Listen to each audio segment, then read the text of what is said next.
empire shakes, but you still bow to shadows long and whispers cold. The lies you spun have all grown old. Dictator, your time is out. The silence screams, the people shout. The walls you built, they tumble down. No throne remains to wear your crown.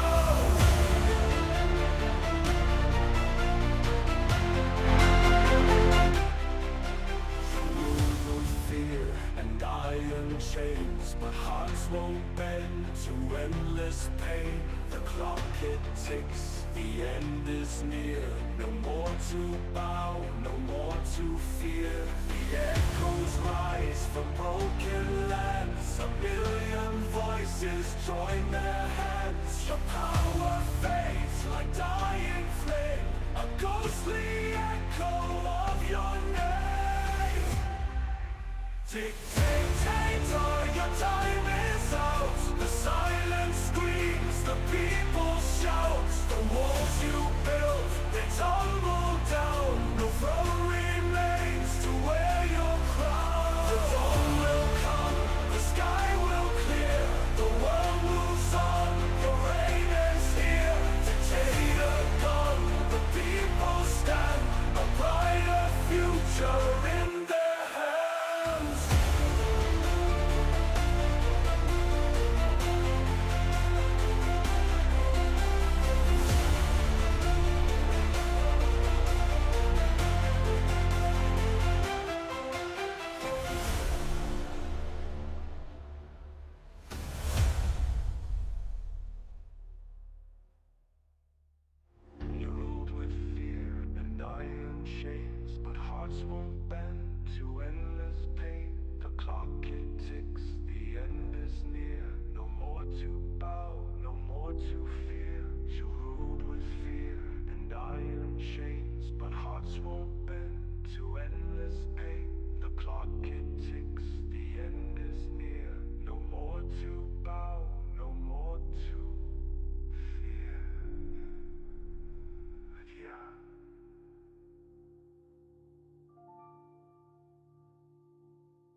From broken lands, a million voices join their hands. Your power fades like dying flame, a ghostly echo of your name. Dictator, your time is out. The silence screams, the people shout. The walls you built, they tumble down. No throne remains to wear your crown. Dawn will come, the sky will clear. The world moves on, your reign ends here. Dictator gone, the people stand. A brighter future in their hands.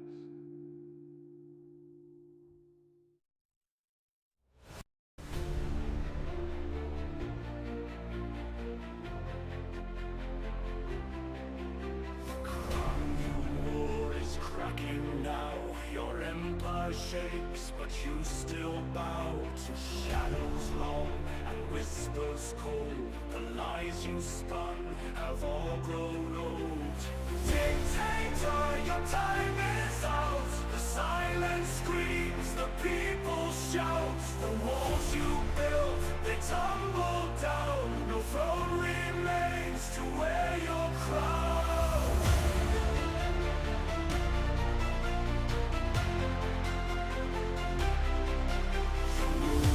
Fear and iron chains, but hearts won't bend to endless pain. The clock it ticks, the end is near. No more to bow, no more to fear.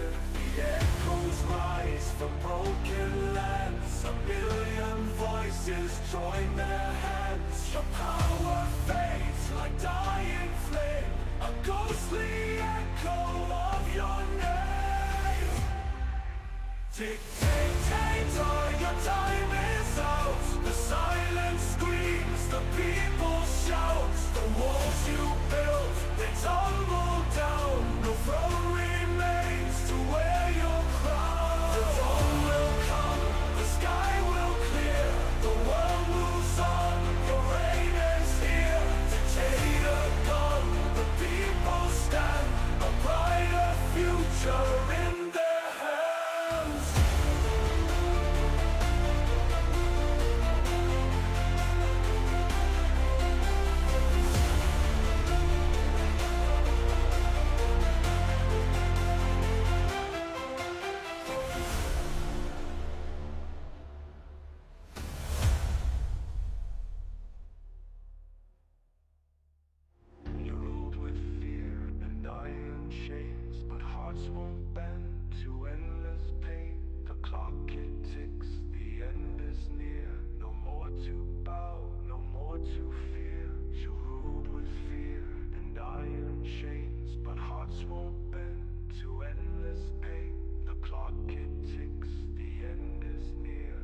Greetings, ladies and gentlemen, from wherever you're watching from.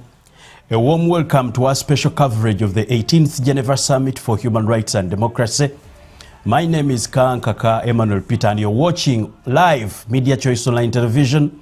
We are live on YouTube right now.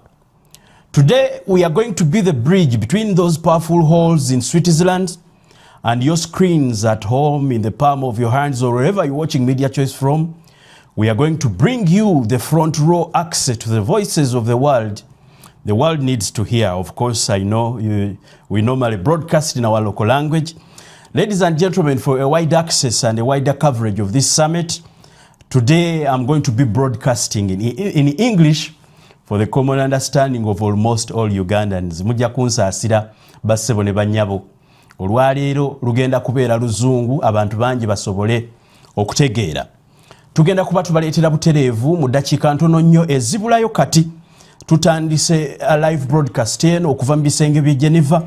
Abantu abangi gye mulindiridde olukuŋŋaana lw'abantu abanyigirizibwa, abasibibwa.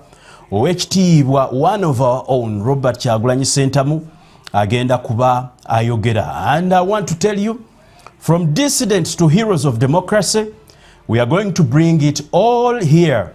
And I want you to stay tuned. We are broadcasting it from when it starts until our very own will be speaking. But my duty right now is to tell you what is going to be happening in this Geneva conference. Basebo ne banyabo ngenda kubamba buulira ki ekigenda okubaawo. First of all, ngenda kutandika ne program egenda kutambula etya. Bantu bangi nnyo abagenda okwogera. Of course, we have our own Robert Kyagulanyi Ssentamu. Naye mulimu stories z'okutulugunyizibwa bannakyemalira ze bakoze okwetooloola ensi eno ezitagambika. Nga basebo ne bannyabo tulina sessions bbiri, tulina morning session mu Uganda ebula eddakiika ntono nnyo n'atera okutandika. Switzerland egenda kuba morning session, ate waliyo ne afternoon session. Nga mu afternoon session, Robert Kyagulanyi Ssentamu, His Excellency, the President of the National Unity Platform, will be closing the Geneva conference. But as well, it is equivalent to listen to the stories of the people who are struggling around the world to fight tyranny. In this whole world, we are going to hear very, very sad stories in the Geneva Summit. So right about now, I should take you through the program of the Geneva Summit. Of course, in just a few minutes from now, when it opens, we shall have the opening remarks from the Executive Director of the United Nations Watch on behalf of the 30 sponsoring NGOs. Remember, ladies and gentlemen, the Geneva Summit for the Geneva Convention for Human Rights and Democracy is proudly sponsored by the world's biggest 25 NGOs. But the special one today, this year, this Geneva Summit has been sponsored by 30. Not the usual 25, but this time there are 30 wide and big non-government organizations. Basebo ne banyabo olukuŋŋaana luno olw'e Geneva oluli mu kibuga Geneva olwa Switzerland. Basebo ne banyabo lwateekebwawo ebitongole by'obwannakyewa ebikyasinze obunene okwetooloola ensi, ebyo ebirwanyisa badikiteeta ne bannakyemalira okwetooloola ebikuuma abantu abatulugunyiziddwa n'ebisala entotto saako okukola kyonna ekisoboka okubanga eno ensi yejjako bannakyemalira. Right about now, we shall be having, or agenda okuggulawo mu ddakiika ntono nnyo, ye President oba Executive Director owa ekitongole ekiyitibwa United Nations Watch. United Nations Watch eno nga kyekitongole ky'obwannakyewa kye nabateerawo ekyetegereza emirimu gyonna egikolebwa ekitongole kya United Nations. Era basebo ne bannyabo eno yo program mujjukire nabagamba nti United Nations Watch oba kansookera eri ku kitongole kya United Nations. Ekitongole kya United Nations kiyite eky'amawanga amagatte, kitongole ky'amawanga gonna naye kyaggwamu ensa tekikyaluma. Kituulako amawanga mangi nga naago abannakyemalira batulugunya abantu nabo batuulako. Ate kirina omukono oguyitibwa United Nations Human Rights Watch, omukono ogwo ogw'amawanga amagatte ogwetegereza entulugunya saako n'okulinyira eddembe ly'obuntu. Kyokka ekyewuunyisa amawanga gasikyasinza okulinyira eddembe ly'obuntu ate ge gatuula ku lukiiko olwo mu bifo eby'okumwanjo. Y'ensonga lwaki ebitongole eby'obwannakyewa okwetooloola ensi ebikyasinza okubeera ebinene nga bwe nabanyonyola mu programu eziyise byasalawo ne bigamba nti bigenda kuteekawo platform, bigenda kuteekawo akatuuti abanyigirizibwa abalemesebwa okubanga bagenda eddoboozi lyabwe liwulirwe mu kitongole ky'amawanga amagatte basobole okufuna platform eno boogere bannansi bonna abo abatulugunyizibwa abattibwa basebo ne banyabo eno yo program nga bwegenda okutambula tulina session esooka oba gye bayise morning session eyo nga mugenda kubeera mu stories ez'abantu abatulugunyizibwa okwetooloola ensi saako ne afternoon session ng'ejja kuggalwa one of our own oba owaffe kennyini Robert Kyagulanyi Ssentamu. Now right about now, when it opens in a few minutes from now, the Executive Director of the United Nations Watch, on behalf of the 30 sponsoring NGOs, will be speaking and opening. So he'll be giving a speech on behalf of all the NGOs that have sponsored this platform, that have sponsored this summit. He will be speaking for just 10 minutes, and after 10 minutes, we shall have a story of the Hong Kongers' fight for freedom, and it is titled "The Hong Kong Fight for Freedom is Not Over." There will be hearing stories from Cleo Chang, the Committee for Freedom in Hong Kong Foundation. He's the youngest Hong Kong dissident on the Beijing's most wanted list. Ladies and gentlemen, nga tulindira olukiiko lutandika mu ssaawa ntono nnyo okuva kati ngenda babuulira story ku buli muntu ono agenda okwogera kikyagenda okwogerako ye yaani mulindirire okuwulira ebintu ebyettabbu kubanga enkuŋŋaana zino gwe ssebo oba nnyaba ndaba residents of the Republic of Uganda, citizens of the Republic of Uganda who are demanding for change, mulina okuwulira stories z'abantu abalaze bayitamu okutulugunyizibwa kwe bayitamu zisobole okubayamba first of all okubeera gumite mugume mukitegeere nti now more than ever the country called Uganda needs your intervention. Tobeeraawo ng'olaba programu eno noyeesulayo gwa nagamba n'ogamba gwe tebikukwatako oba oli wa ggwanga ki oba oli musumba oba oli munyankulu oba oli muganda oba oli musoga.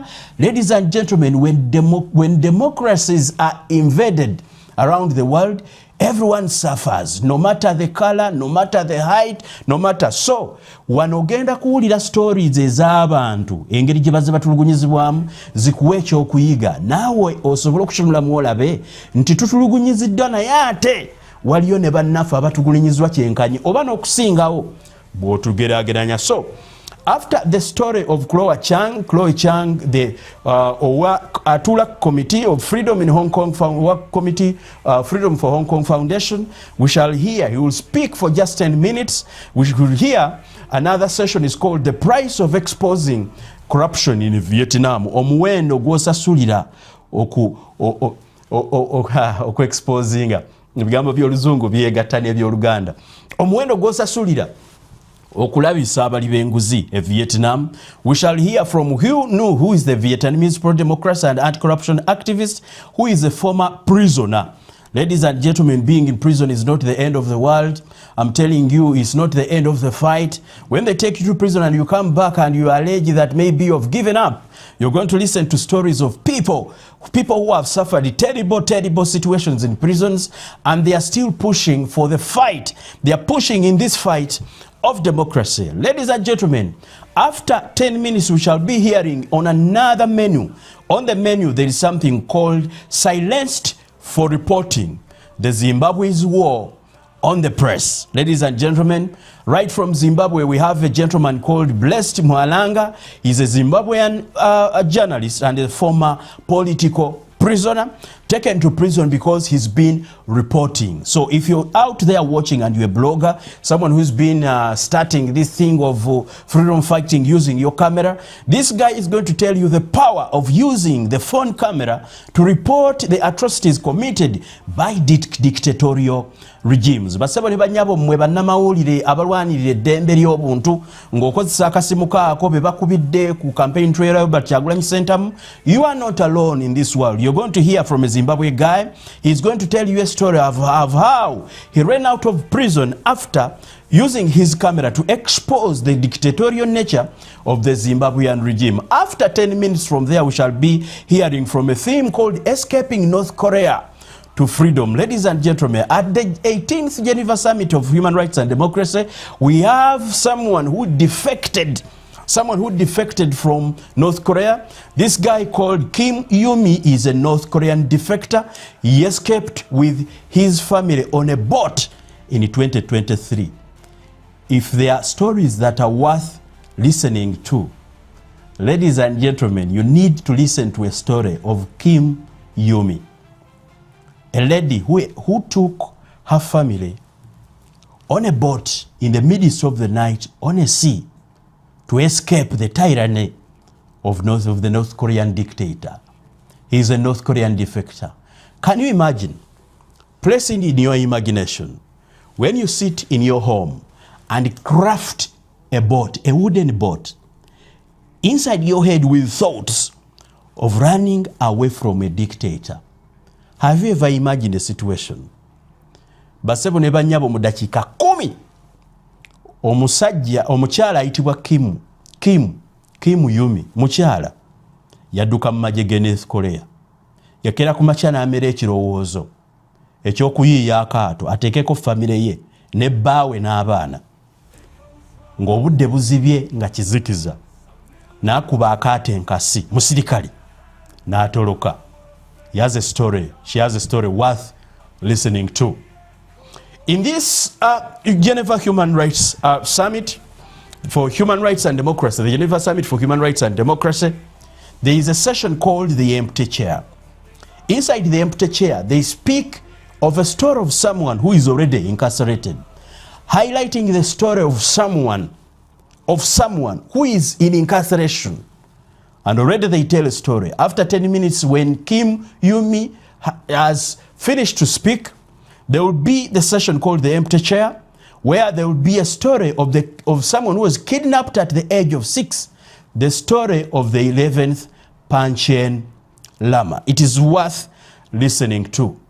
If you're out there watching Media Choice, you're going to watch everything. Don't go anywhere. We are going to show you everything live from the Geneva Conference, the Geneva Summit, the Geneva Summit for Human Rights and Democracy in just a few minutes from now. After that empty chair session, there will be a session called the Venezuela. This is a session, a story from Venezuela, the transition to democracy. Ladies and gentlemen, Leopoldo Lopez is the president-elect of Venezuela. This guy was elected to presidency, but now he's not a president. Like the same story of our own Robert Kyagulanyi Ssentamu, the elected president of the Republic of Uganda, the president-elect who is in hiding. He cannot feel free even to return at his home after everything that was done to him. And this is a story of Leopoldo Lopez, who is a Venezuelan dissident, a former political prisoner, and a co-founder of the World Liberty Congress. If you're out there thinking that the world has been unfair to you, the world has been unfair to the National Unity Platform, join us here at Media Choice Online Television. You'll be listening. People will be sharing stories that are equivalently or even worse than what has happened to our own Robert Kyagulanyi Ssentamu. Of course, there is nothing worse that hasn't happened to him, but I want to tell you that he's not alone in this fight. And because he's still pushing to fight for the freedoms, rights, and liberties of Ugandans, the rule of democracy, the rule of law, these guys are worth listening to, because as you people who are behind this guy's back, you need to seriously do things after listening, after borrowing a leaf, after listening to examples around the world of the same things. You know, dictators almost are similar. Very many times it's just a twist of which location a dictator is located and where is he, where is his country. But majority of the actions, many of the actions they do, much of the things, the atrocities they commit, the bad things they do, the bad things people face in these dictatorial regimes are almost the same. We shall listen to Mutasami Ali. This Mutasami Ali is a Sudanese human rights advocate. He's a legal advisor at the Raoul Wallenberg Center for Human Rights. And after 10 minutes, we shall be listening to the International Women's Rights Award. And in the first session, there will be an award presented to the one Sophia Aram, presented by Sophia Aram, but it will be presented by Mazia Hamidi. This is an Afghan Iranian pushing to fight for the freedoms, rights and liberties of Ugandans, the rule and of democracy, the rule of law. These guys are worth listening to, because as you people who are supporting, who are behind this guy's back, you need to seriously do things after listening, after borrowing a leaf, after listening to examples around the world of the same things. You know, dictators almost are similar. Very many times it's just a twist of which location a dictator is located and where is he, where is his country. But majority of the actions, many of the actions they do, much of the things, the atrocities they commit, the bad things they do, the bad things people face in these dictatorial regimes are almost the same. We shall listen to Mutasami Ali. This Mutasami Ali is a Sudanese human rights advocate. He's a legal advisor at the Raoul Wallenberg Center for Human Rights. And after 10 minutes, we shall be listening to the International Human Rights Award. And see, in the first session, there will be an award presented to the one, Sophia Aram, presented by Sophia Aram, but it will be presented by Mazia Hamidi. This is an Afghan Iranian taekwondo athlete. This athlete is an advocate for human rights in Afghanistan. Everyone knows what has been happening in Afghanistan, ladies and gentlemen. If you're not aware what is been happening in Afghanistan, this is the lady taekwondo champion who has championed the fight for the rights of women. Of course, she's an Afghan Iranian. You know, you know how much trouble you face when you are this mixed Afghani. You have someone from Afghanistan, and the other part of you is coming from Iran. You know how complicated things can be. So, ladies and gentlemen, right about now, after the first session, let me give you the profiles of all people who are going to happen to be in the first session. After this award, I'll come back and present to you the afternoon session, how the afternoon session is going to be. And ladies and gentlemen, let me take you through the numbers of these people who are going to, the stories of each and every one of these people who are going to speak or who are going to be here in the Geneva Summit. All right.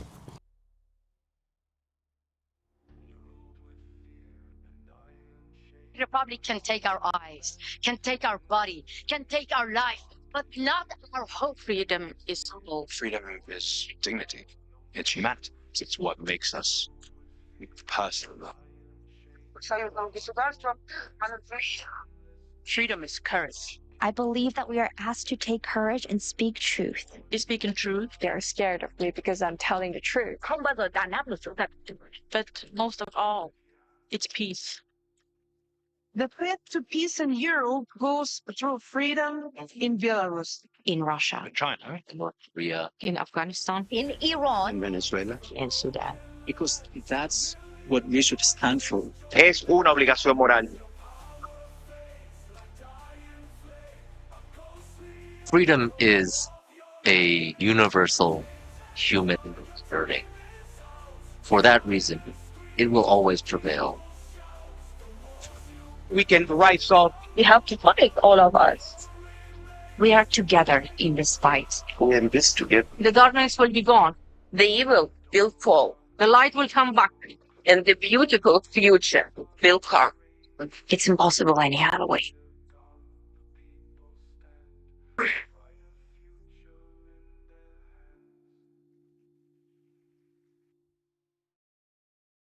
Please welcome Harel Neuer, Executive Director of United Nations Watch.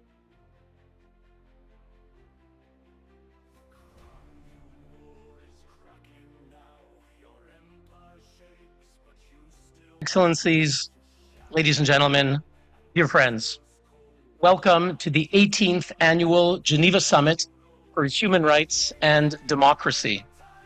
This year's theme is simple and urgent: unite against tyranny, rise for freedom. Next week, right across the street from here, the United Nations will open its annual session, the Human Rights Council. Members will include regimes such as Qatar, Cuba, Egypt, Pakistan, and Vietnam and Iraq.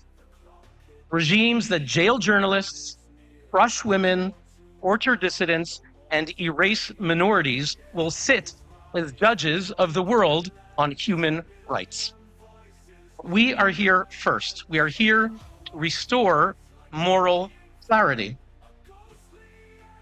We're here to give the microphone not to the regimes, but to those they persecute, those who have the courage to rise up against them in the name of freedom, democracy, and human dignity.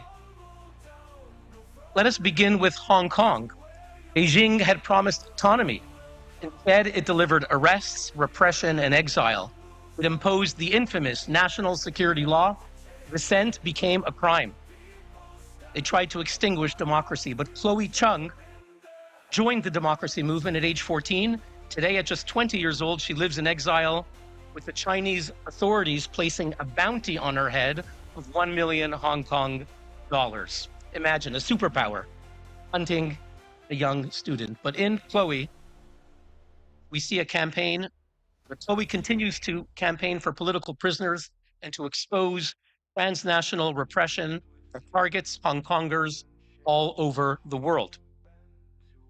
From Hong Kong to Vietnam, we have Hue Nu, teacher in public school for many years, for the crime of peacefully protesting corruption.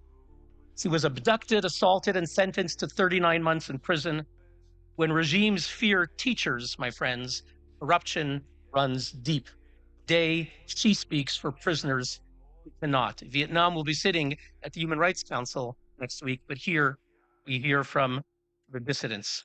In Zimbabwe, the journalist, Blessed Mulanga, reported on corruption and political dissent for the crime of covering a press conference that was critical of the president. He was charged with incitement to violence, detained for 73 days, denied bail 3 times. We were told things would get better after the dictator Mugabe, but we see the opposite is true. The authoritarianism is only getting worse. From Zimbabwe, we move to the most closed dictatorship on earth, North Korea. Kim Yu-mi grew up in a coastal military zone under relentless surveillance and propaganda. In 2023, she and 8 members of her family escaped by boat in the middle of the night. Now living in Seoul in South Korea, she works to expose the truth about life inside the regime to fight for the freedom of her people. Now in Venezuela, we know that it's a country that forced some 7-8 million people to flee. First Chavez, then Maduro destroyed the country and persecuted anyone who spoke out. Leopoldo Lopez, former mayor and opposition leader, was sentenced to 14 years in prison after he led peaceful protests. He had to endure 4 years in a military prison, solitary confinement, a 1.5 years in house arrest, another 1.5 years sheltering in the Spanish embassy in Caracas, eventually escaping into exile. Today, Leopoldo works to unite democratic movements worldwide through the World Liberty Congress.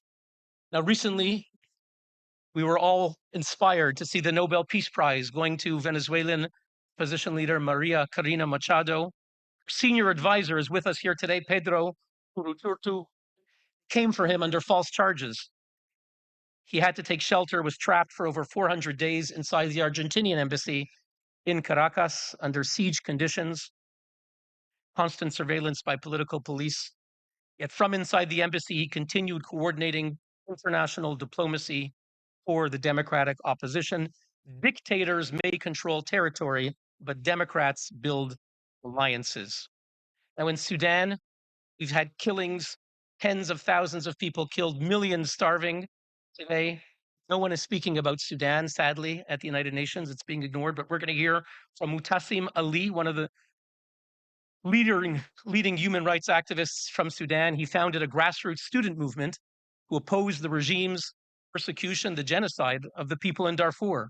He was imprisoned in Sudan 3 times, endured severe torture, and was forced into exile. Today, Mutassim Ali is a legal scholar. As war devastates the country once again, he demands accountability. Now, in Afghanistan, Taliban continue to erase the faces and the voices of women. But with us here today is Marzia Hamidi. She is an Afghan Taekwondo athlete who fled Kabul after the Taliban takeover, now trains in France, but she's a fighter not only in the ring, but against the Taliban persecution and bigotry against women. Because of death threats, she has to live under 24/7 police protection. Through sports and advocacy, she stands for every girl who's told she must disappear. And she will be receiving today our 2026 International Women's Rights Award. This afternoon, we're going to welcome Svitlana Tsikhanouskaya. She entered politics some 6 years ago after her husband, Sergei, was arrested for announcing his candidacy. She was dismissed as a housewife by the dictator, Lukashenko, yet she united the opposition in the election of 2020, inspired the largest peaceful protest movement in Belarus, and according to all independent observers, she won the election. Of course, the results were stolen by Lukashenko, who went into exile, and today leads the democratic opposition. Again, autocrats may cling to force, but democratic leaders build institutions.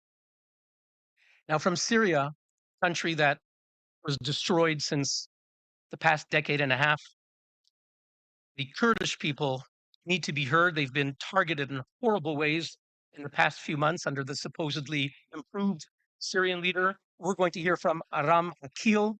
In 2014, while he documented crimes of ISIS, he was taken hostage and held for 280 days. After his release, he did not retreat. He became a leading voice defending Kurdish minority rights and other minorities and combating extremism. He survived terror. He now confronts it with his testimony. China is a member of the Human Rights Council, will be taking the floor next week.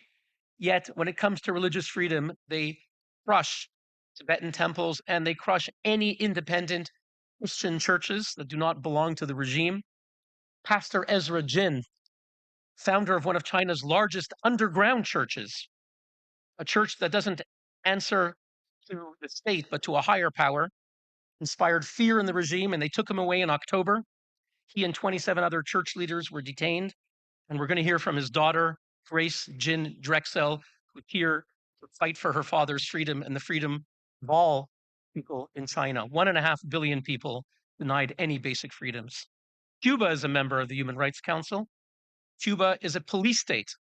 We're going to hear from a playwright who organized peaceful protests, Junior Garcia Aguilera. Before a planned march for political change, his home was surrounded for hours by the paramilitary and Communist Party officials. He was prevented from leaving. Eventually, he managed to escape and go into exile. The Havana regime fears artists. When dictators are afraid of poetry, it means the foundations of their regime are already cracking. Now, Russia is very much on the agenda here in Europe. You may remember, shortly after the invasion by Putin of Ukraine in March 2022, we saw this incredible scene on Russian state TV. A woman jumped onto the studio as news was being broadcast with a sign, and the sign read, "No war. Don't believe the propaganda. They're lying to you." For 6 seconds of truth, Marina Ovsyannikova was arrested, placed under house arrest, managed to escape, was sentenced in absentia to 8.5 years in prison. Just 6 seconds of her courageous act shattered years of propaganda. She'll be with us here today. And finally, Iran. This week, sadly, as you know, here in Geneva, Iranian regime officials are walking around as if they're respected diplomats. Bas Aragchi was there at the United Nations. I was there yesterday with our dissidents. He was walking around being hosted by the Red Cross and the IAEA and the UN Conference on Disarmament.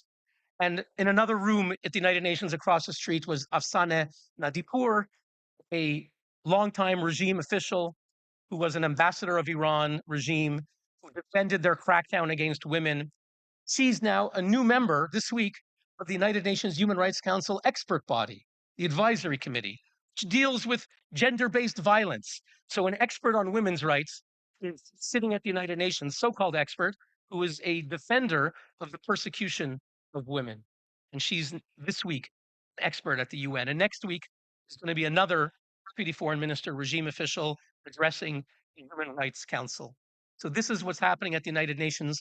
But we here have brought one of the leading dissidents, someone who was on stage here more than a decade ago when she inspired the women's freedom movement of Iran with millions of followers.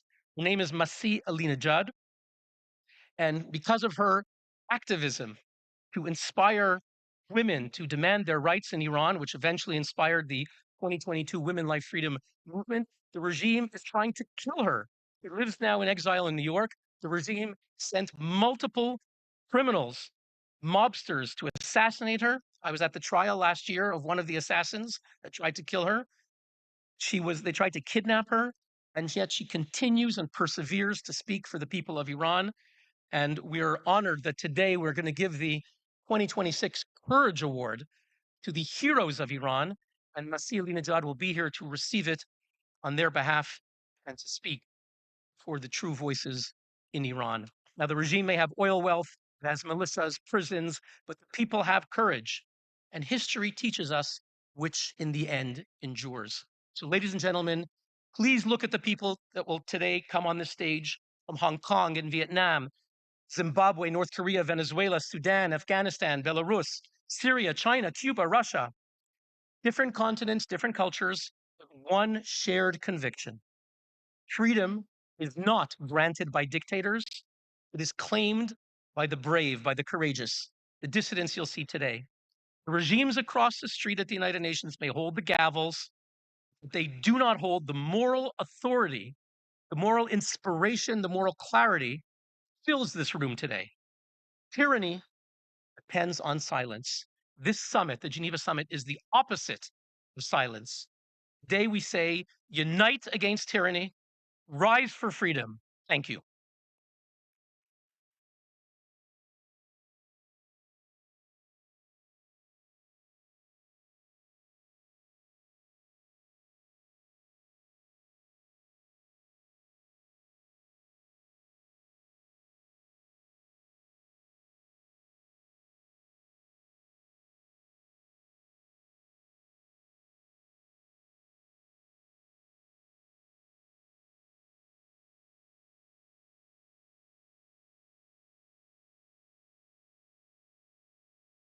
You hear chanting, "Fight for freedom! Stand with Hong Kong!"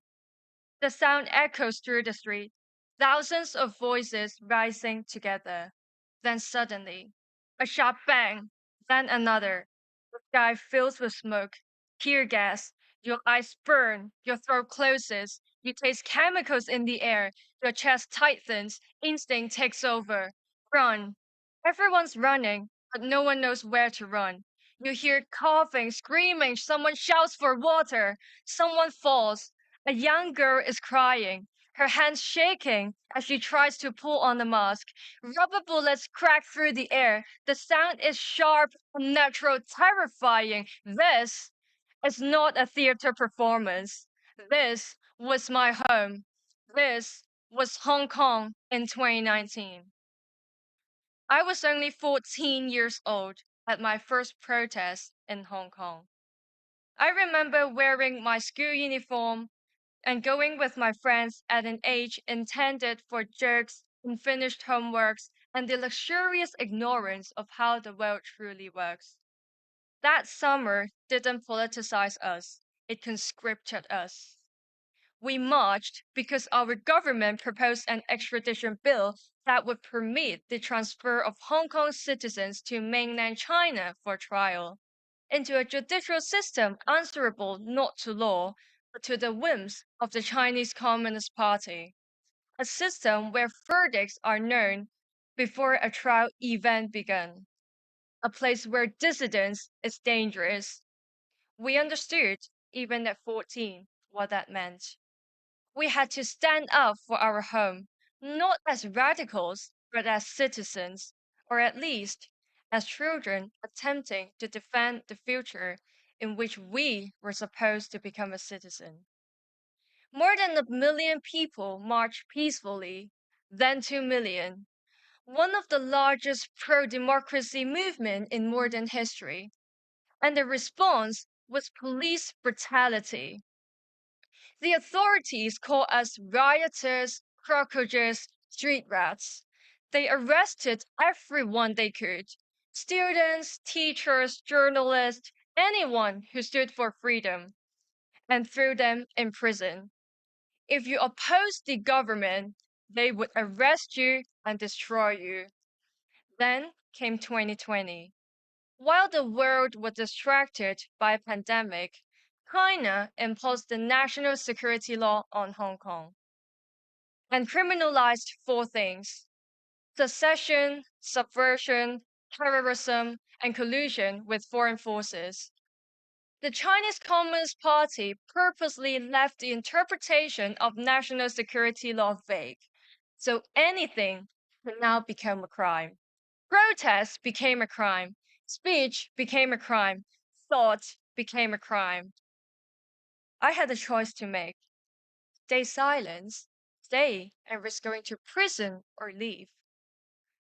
I chose exile. My rationale? At least outside of Hong Kong, I would still have a voice. But exile isn't freedom. It's waking up every morning knowing that your friends are still in prison. It's checking your phone afraid that they will arrest someone you know. It's worrying that you will never go home again. I exiled myself to the United Kingdom, where hundreds and thousands of Hong Kongers also now live. And I've taken up advocacy work. I speak up for Hong Kongers in British Parliament. I call for the release of political prisoners. I call for sanctions and accountability. Doing this work makes the guilt bearable. Well, at least I'm doing something. But 2 years ago, on Christmas Eve, the Hong Kong authorities placed a 1 million Hong Kong dollar bounty on my head. That's roughly 130,000 US dollar. I was just 19 years old. They put my face on a wanted poster and stuck it all over the train station, the airports, police stations, and declared me a fugitive. Since then, I've been followed, harassed, intimidated, threatened in the United Kingdom. Many friends have cut me off out of fear of retaliation. And it's not just me.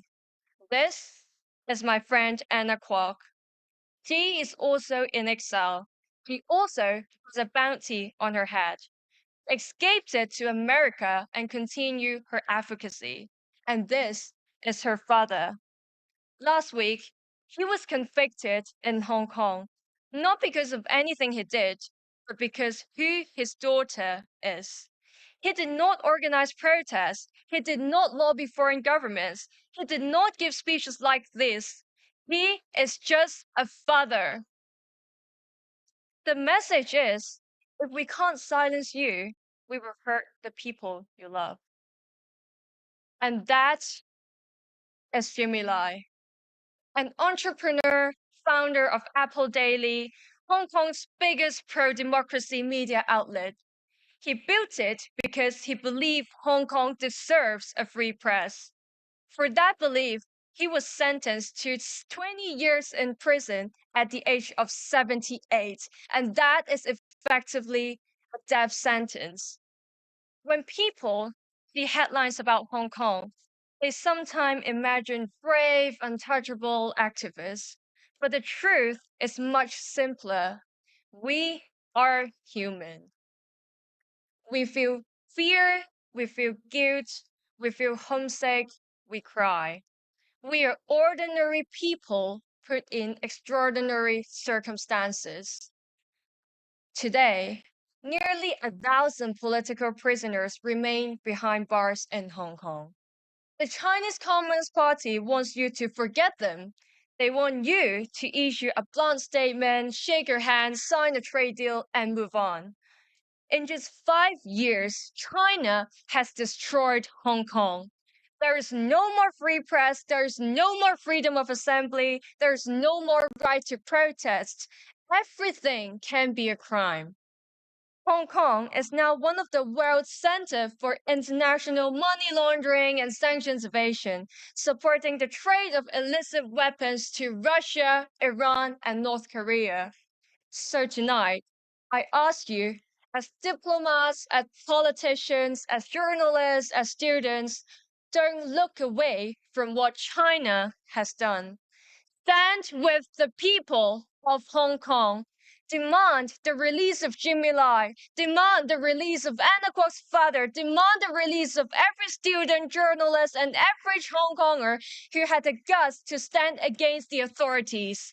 Because if freedom only matters when it's convenient, it doesn't matter at all. Stand with Hong Kong. Stand with freedom and democracy. Thank you.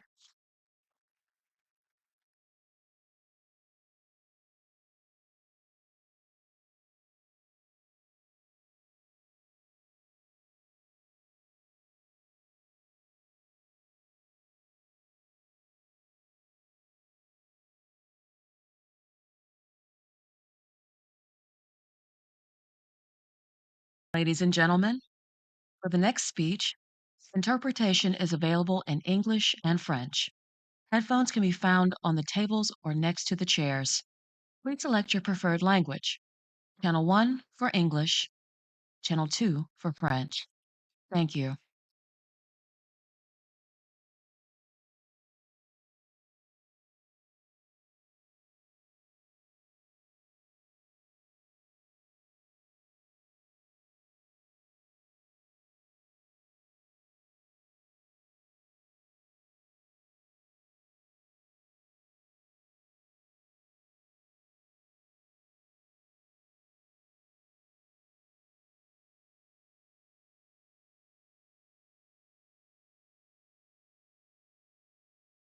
Hello, everyone. I would like to share a story. Not the story of a politician, not the story of a leader, but the story of an ordinary person, a Vietnamese woman whose name is Dang Thị Huệ, nicknamed Huệ Như. I used to be a primary school teacher working in the school library, surrounded by books and children. My life was peaceful with family and job. I didn't start my life with the ambition to become a human rights activist, nor did I see confrontation with the Vietnamese communist state. I started my life in a family where both parents were members of the Communist Party. I was a teacher who was loyal to the regime, completely trusted the leadership of the Vietnamese Communist Party, and knew nothing about Vietnamese society. Full of injustice, wrongful suffering for the people, and rampant corruption. My life unexpectedly changed when I witnessed the injustices related to BOT, built, operate, transfer toll stations that were improperly located, with toll collection periods expiring, where businesses still relied on the state, causing burdens and losses to the people. Our activist group calls this dirty BOT. The main issue here was people pay taxes to the state to build roads, but once the roads were completed, the state hands them over to private businesses to set up these toll stations. The state is appropriating people's money, and people have to pay taxes and fees 3 times for a single road. The amount isn't huge, but it accumulates quickly each time they drive on the road. For example, a round trip for my small 5-seater car costs 70,000 Vietnamese dong, equivalent to 1/3 of my daily wage. Thus, 1/3 of my daily wage goes to the BOT, while I still have to pay taxes to the state and road maintenance fees that are directly deducted from the vehicle owner's account. The toll booths were all located on single-lane roads, leaving no other option but to pass through and pay. After gathering numerous documents, I realized that this injustice occurred not only in one locality, but in 127 BOT projects across Vietnam, all in violation of regulations. We began publicly exposing this problem on social media and received profound attention from the people nationwide. The people began to strongly protest, forcing the communist authorities to dismantle 4 corrupt BOTs to appease the situation. I recorded, live streamed, and asked questions publicly. I did not call for violence. I did not incite hatred. I only demand transparency and accountability. But in Vietnam, where the Communist Party holds absolute power, they don't allow citizens to question authority. My frequent critique and demands for transparency have become a crime. I'm being monitored. I'm being summoned for questioning. I'm being interrogated constantly. In June 2018, I started protesting against BOT projects. In September 2018, I was abducted by security forces in Thailand while I was walking and forced to delete my Facebook account. In May 2019, 5 plainclothes security officers from Hanoi abducted me in the middle of the street. They dragged me to the headquarters of a corrupt BOT project, gagged me, and beat me.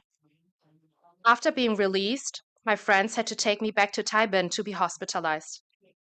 Doctors had to perform surgery immediately afterward because I had suffered a miscarriage. I was 8 weeks pregnant at the time. There was a deep pain and trauma that has lasted until today. I lost my child not because of fate, because of the systematic repression of the Communist Party of Vietnam.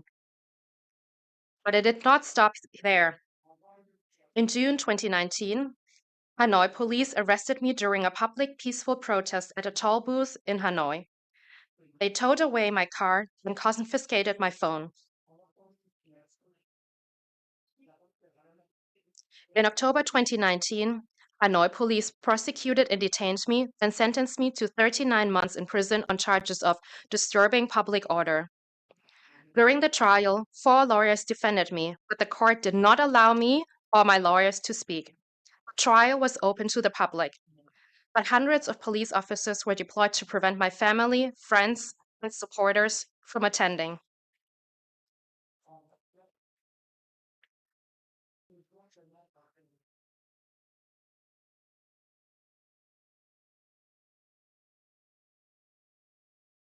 They jammed the cell phone signals throughout the entire courtroom area.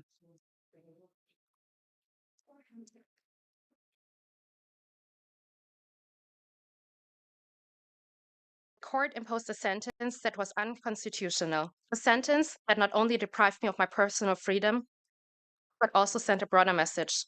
Citizens are forbidden from speaking out. In prison, I became a witness to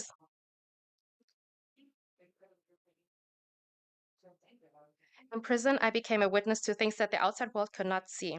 Harsh detention conditions to punitive treatment. I tenaciously continued my struggle to improve the extremely harsh conditions of the communist prison system for prisoners. Prison guards embezzled provisions. Prisoners were treated as labor tools, exploited in a toxic environment, given reduced rations, served rotten, moldy food, and forced to buy canteen food at inflated prices.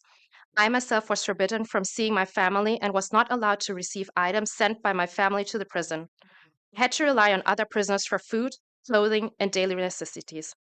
I will always remember the stories from prison. Faces, forgotten cries. Upon my release, I continued to speak out and take risks. I recounted what I witnessed in prison on YouTube and Facebook, exposing the corrupt system.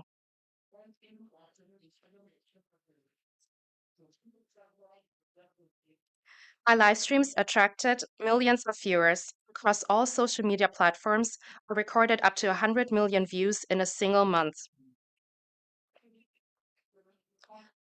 I support the families of other prisoners of conscience.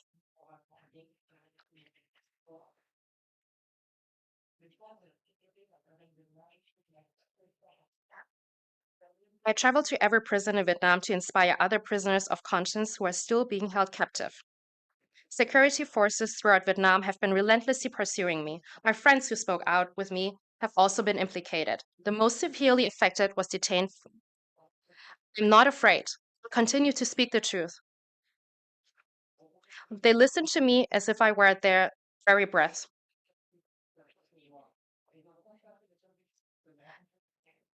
They see the injustices inflicted upon them by the communist authorities, and they begin to seek me out to speak out about their own grievances.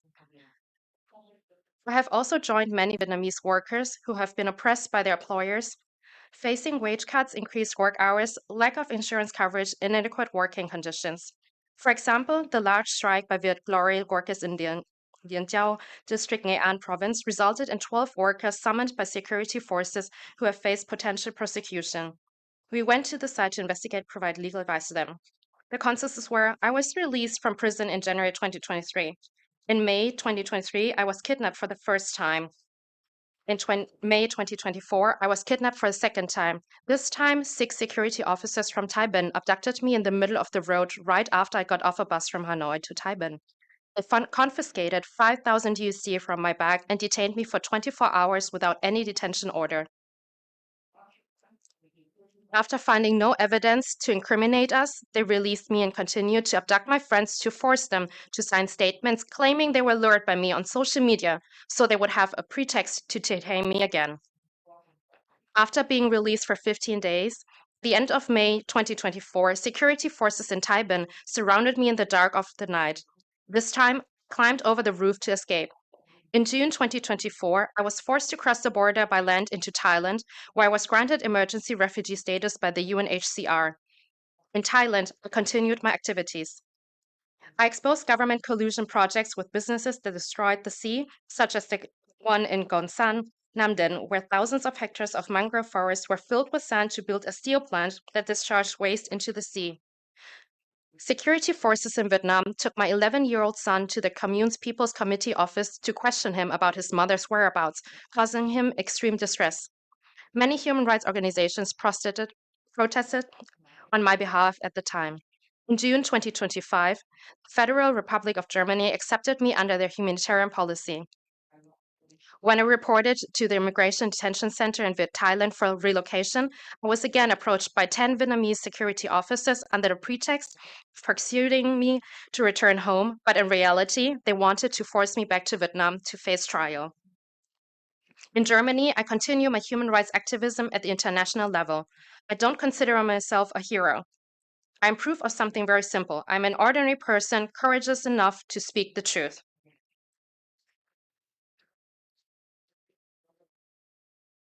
In October 2025, the Security Investigation Agency of Hung Yên Province initiated legal proceedings and issued an arrest warrant, even requested an Interpol arrest warrant from me.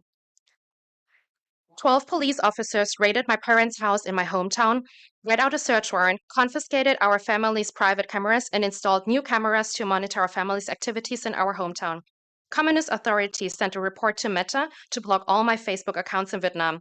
YouTube also sent a notification to delete my channel.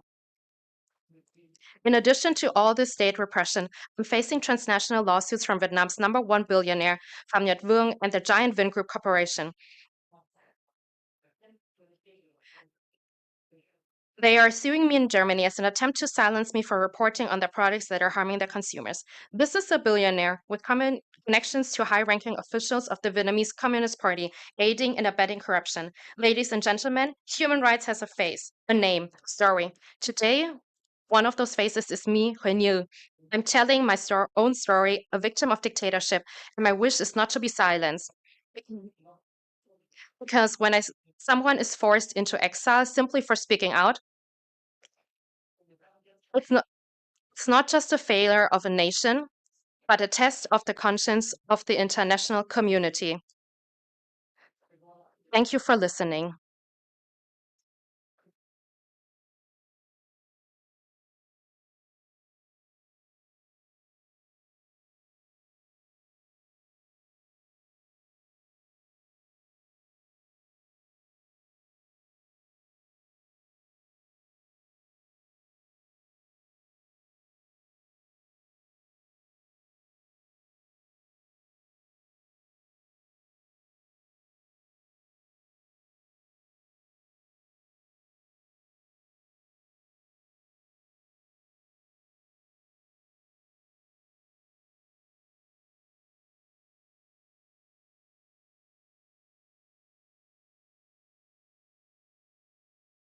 riding on protocol that has already been observed.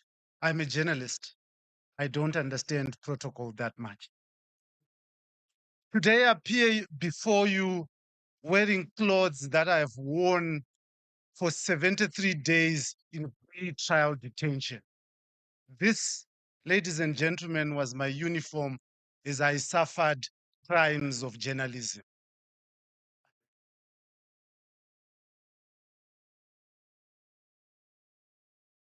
That was my prison number in D class section, which is kept the most dangerous criminals. Ladies and gentlemen, this is what repression looks like in Zimbabwe today. In the past, it was violence on the streets, abductions, and forced disappearances. Now, it's violence committed using the legal system. I call it lawfare. As journalist of 25 years, I've reported on Zimbabwe's democratic regression into a sophisticated authoritarian state. It was never always like this. Growing up, I idolized the president, the late Robert Gabriel Mugabe. My dad was a military veteran. He had fought in the War of Liberation to liberate our country from white colonial rule and was a proud member of the ruling ZANU-PF party. So are some of his brothers today, who were also part of the war. We lived comfortably, as he was a soldier at that time. But then, when I was in high school, he got sick. He needed medication. But our government hospitals were dry. There was no medication. For 6 months, I watched him deteriorate. And when he died, I started asking questions. Like, why was our life such a mess? Dad and my father fought for our country. And did we not have enough mineral resources and taxes to provide for the sick? Especially when government top officials drive top of the range vehicles, drink expensive whiskey, and dine in top hotels at our expenses and on our taxes.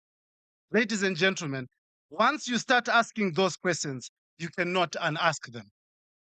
And I could not unsee the corruption of a government that treats public interest journalism as a security threat. So I became a journalist, reporting on stories others dared not to touch. I became the face of unmolested truth and journalism, the face of Heart and Soul TV and broadcasting, where I host a show called The Free Talk. We give dissenting voices a platform, tackle corruption, and we actually ultimately broke the government's monopoly in broadcast television using multimedia means. So perhaps it came as no surprise to me why I was deemed a political threat and eventually arrested. In February 25, police came to my office with guns to arrest me, a mere man of pen, paper, and words. Fortunately for me, unfortunately for them, I was in Zambia working on a documentary. So when they could not arrest me, they posted a statement on Elon Musk's X asking the public to help in my arrest. I read this post, voluntarily flew back home, handed myself to the police voluntarily, but dear friends, they still arrested me. This was against advice from my friends, my family, my colleagues, and especially my daughter, Lorraine Ruby Mhlanga, who advised me not to return to Zimbabwe, but instead to lie low in South Africa until the situation cooled down. Like them, I knew what would happen. The state has been very consistent on how it plays its hand. They arrest opponents, punish them through pre-trial detention, and release them months later. You might be acquitted, but you would have been punished. That's what they did to opposition leader Job Scala and journalist Hopo Chingono who spent 2 years and 80 days in prison, respectively. They were eventually acquitted, but they had been punished. They had served a pre-trial sentence. I decided to go home regardless, but with hindsight today, the horror and the hell that I faced in Zimbabwe's prisons, I wish I had taken the advice to flee. But here is the thing. I was arrested for a broadcast of a press conference. You can imagine. I did not say those words. The press conference was broadcast on HSTV, my employer, from an event that was organized by war veterans. The alleged violent messages were spoken by former ruling party Central Committee member Blessed Geza, who unfortunately died in exile last week, running away or evading arrest from his former colleagues who run the country today. May his soul rest in peace. The state charged me and denied me bail 3 times, in total violation of our constitution. I know that because currently I'm a second-year law student studying the law and understanding the constitution of my country. So I knew that this had nothing to do with the law. This was, and this is still purely political. The state deliberately misled the court, presented redacted transcripts from the press conference, manipulated to make the speaker sound violent. It was clear the state was using the law to do whatever it deemed necessary with me, and it did not matter what my lawyers pleaded before the courts. I spent 73 days in pretrial detention. Prison, my friends, is a place you should never go. It is a dark place. It taints the soul and clouds one's judgment. For when in pain, alone, in an overcrowded cell, and closed out of the world, things are never the same. Their aim was to break me by exposing me to pain, intimidation, and food that was not fit for dogs to eat. My health deteriorated, and I suffered from a very violent bout of flu. It still refuses to go away to this day, but I refused to let this kill me. And through my pen and paper, and my lawyers Chris Mike and Doug Coulthard, I kept journalism alive, telling the world what life was like from inside the lice-infested prisons, where no warmth exists. From the moment I was put behind the walls, I lost my rights, my dignity, and even at times, my sanity. Although some prison guards treated me with some respect, the same is not true for other inmates who were dehumanized and abused. And at times I'm at tears when I remember those painful 3 months of my life. During my time there, I learned that the regime is not as strong as it seems. There are not that many party loyalists, but just desperate people who need the money to feed their families. They prop the regime unwillingly as enablers of the system. After 73 days, I was released on bail on May 7, 2026. But without immense international pressure and solidarity, my story could have been different. In the UK, Lord Oates wrote my story before the House of Commons to debate it and to raise international attention. I deeply am indebted to that. Diplomats from Europe and America requested to visit me in prison. Fellow Zimbabweans spoke loudly about my incarceration. And just days before the diplomats could visit me in prison, I was released. I'm ever grateful. And I want to encourage you all to stand in solidarity with human rights defenders because it is the fuel of the work that we do. Even though I was released and I am standing here before you, I am not free. I have freedom without freedom. Every week, I've had to report to the police so that they know I have not escaped. My passport had been held and was only released on 21 January after my employer offered collateral of worth 200,000 United States dollars.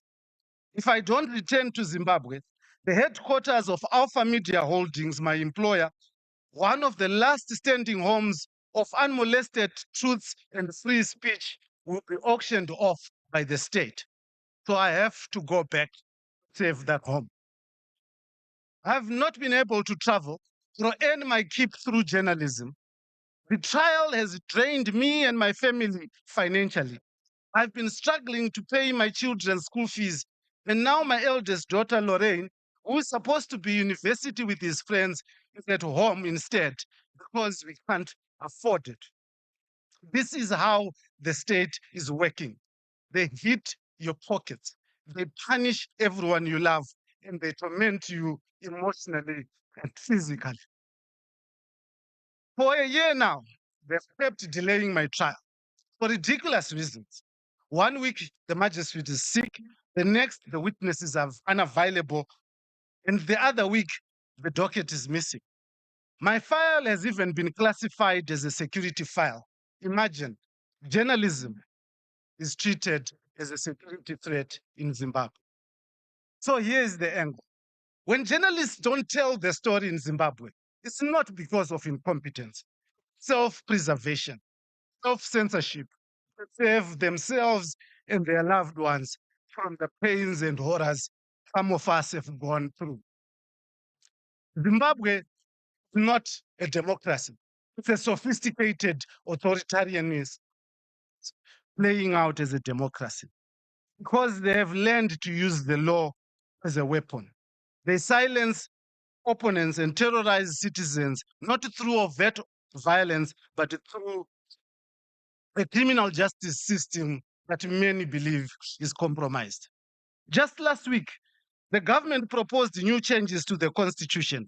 The major one being to increase the presidential term from 5 years to 7 years, and to allow a president to solely appoint judges directly.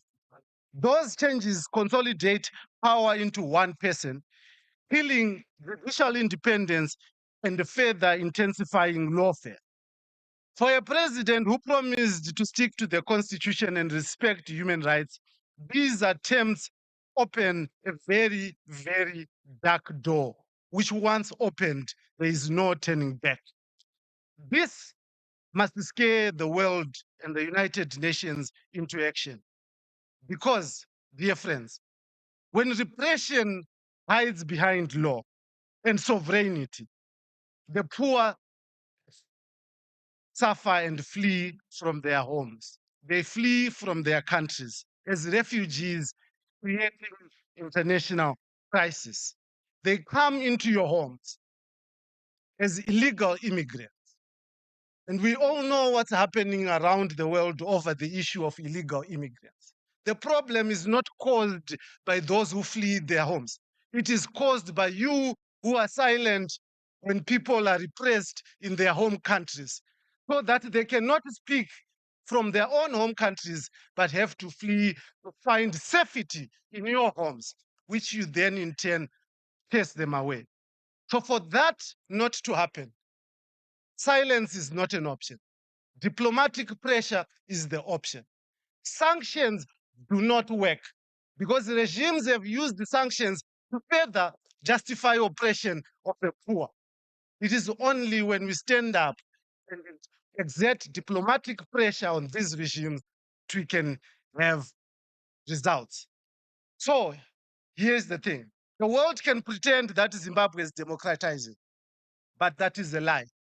If we don't speak, the West is coming. I thank you.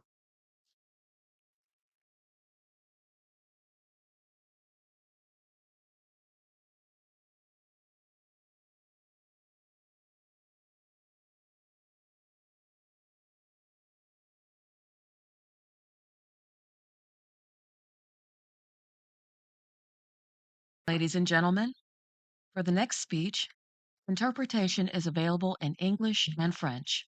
Headphones can be found on the tables or next to the chairs. Please select your preferred language. Channel 1 for English, Channel 2 for French. Thank you.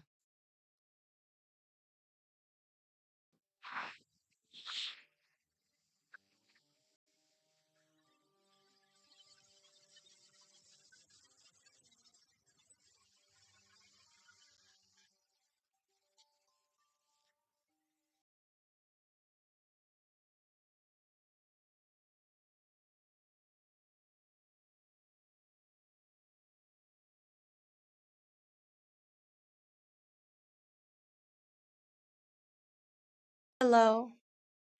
It is my honor to stand here today and meet all of you. I am Kim Yumi. I have lived in North Korea up until recently. In May 2023, in search of freedom, my 8 family members and I have risked our lives to escape from North Korea by sea and defect to South Korea. My homeland is a place where civilians' right to life and famine is trampled on, and even the notion of freedom is forbidden. It is a place where only the dictator's power is worshipped like God, while all freedom, including speech, mobility, and access to information, are oppressed. Where civilians' hard work and sacrifice flows into the ruling class's luxury and indulgence, and missile tests are prioritized over the people's hunger. This is the reality of North Korea. Young adults are forced to devote 10 years of their youth serving the military, and after being discharged, they must work like slaves in coal mines, farms, and construction sites. This is the tragic fate of young North Koreans. However, this pain does not only lie within North Korea. The Kim Jong-un regime have sent young North Koreans into the war zones of Russia's invasion of Ukraine. They were thrown into battlegrounds without even knowing where they were being sent to. These youths only realized that this is not a military training, but an actual war, after seeing their comrades die from drone attacks and artillery shells. Although I have found freedom now, the weight of my freedom feels heavy on my shoulders. It is because in this very moment, there are 2 young North Korean men in a prisoner of war camp in Ukraine, trembling in fear of being sentenced at any moment repatriation to North Korea, which means nothing but a death penalty. Please remember the 2 North Korean prisoner of war, the 22-year-old Pyong Gang-baek and 25-year-old Kang Lee, which I call in pseudonym. These 2 were forcefully taken into the Russian-Ukrainian war zone a year ago by Kim Jong-un regime and have become prisoner of war by Ukrainian soldiers. As the end of war negotiations are being held now, their fate is at risk of being repatriated to North Korea through Russia in the name of prisoner exchange. Yet the moment they land foot in North Korea, what awaits them is imprisonment or execution. The authoritarian North Korean regime defines the act of becoming a prisoner of war instead of committing suicide itself as a betrayal against the regime. These youths are now crying out and pleading not to be sent back to North Korea.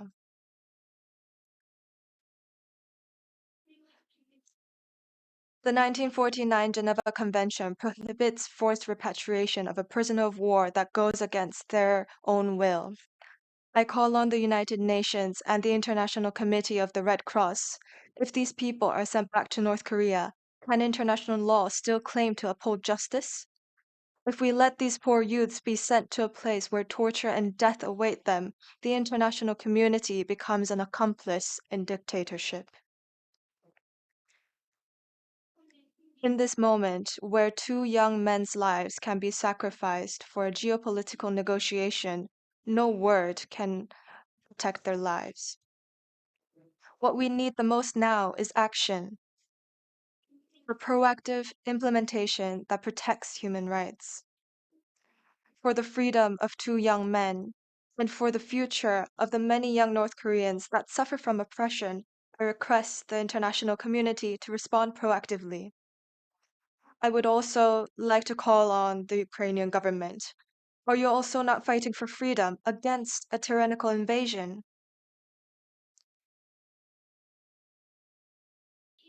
It was not these men's own free choice to pick up the guns. Their burst of cry, shouting, I want to go to South Korea. I wish to go to a land of freedom. This is their plea for freedom, first in their lifetime, breaking away from the shackles of oppression. On humanitarian grounds, please respect their own will and send them not to North Korea, but to a land of freedom. Faced with despair, these youths have even attempted suicide. Yet upon receiving a letter of encouragement from us North Korean defectors, they have sent back a response. I will read to you their message. They said, we have received well the heartfelt letter. We were able to fear your worries and support through this letter, caring for us as we were your blood-related sons and siblings. We thank everyone who see our situation not as a tragedy, but as a start of a new life and support us. We have decided to think that we are not alone, to view those living in South Korea as our parents and siblings, and to reach your warm hands. To the mother who told us she would welcome us with tasty food and nice clothes. To those who have encouraged us, saying we are family and fellow citizens. Once we get to South Korea, we will meet and express our gratitude in person. A new hope and aspiration have begun to emerge, thanks to the support of fellow Koreans. Thank you once again, and take care until the day we meet in South Korea. From the Ukrainian prisoner of war camp, 25th October 2025. Please protect Kang Gang-baek and Kang Lee's dream and aspiration so they can live as ordinary youths in a free land and not the fatal North Korea. Stopping their forced repatriation to North Korea is itself the path to protecting human rights and democracy and a way of standing up against autocracy. The problem is not limited to young two men alone. It is an issue where the future of many young North Koreans' lives living under an oppressive regime is at stake.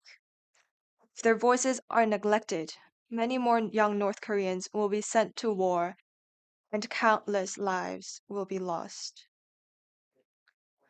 Please show the 26 million North Korean citizens that we are different from North Korea and that the international community respects human dignity and rights.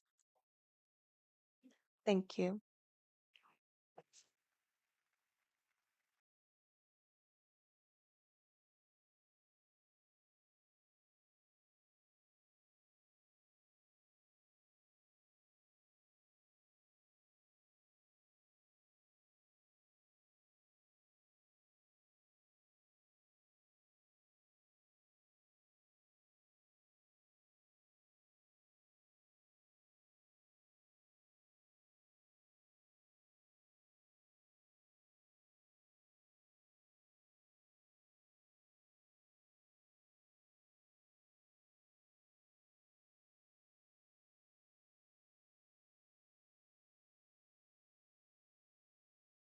My name is Kian Tirado, and I'm a student at Institut Florimont in Geneva.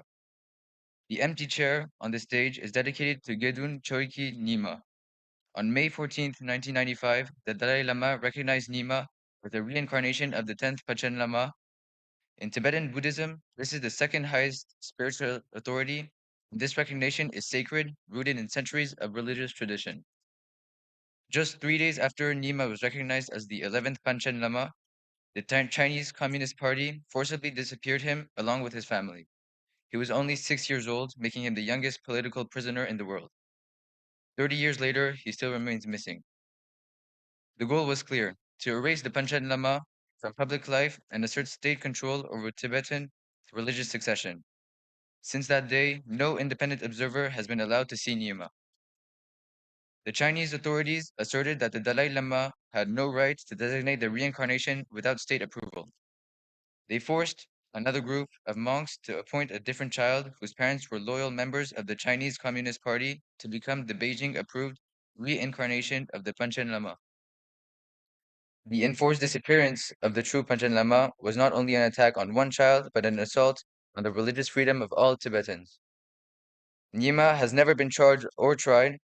Year after year, human rights organizations have called on China to provide proof of life, but these calls have been met with silence, deflection, and propaganda.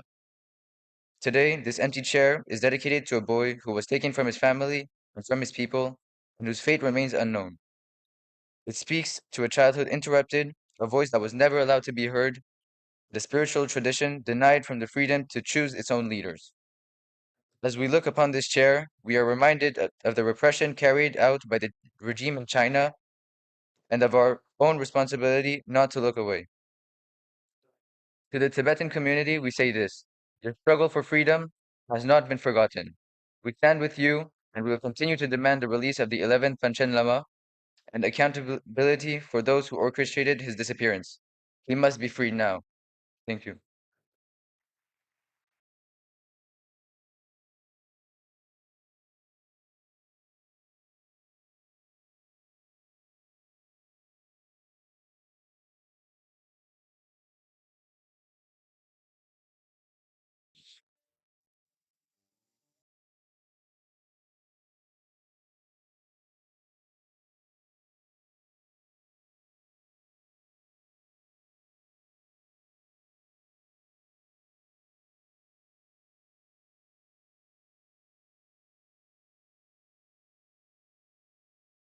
Buenos días, muchísimas gracias a todos.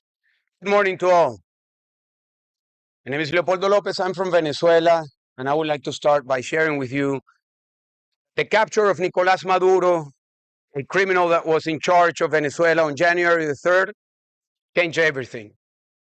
Changed everything, but certainly it did not put us where we are in Venezuela. For years, the democratic movement in Venezuela has been fighting for freedom, democracy, and human rights. We have done everything. We have taken the people to the streets not once, thousands of times, not with hundreds, but with millions of people. The reaction has been repression, persecution, incarceration, torture, and murder. We have gone to elections. We have won those elections.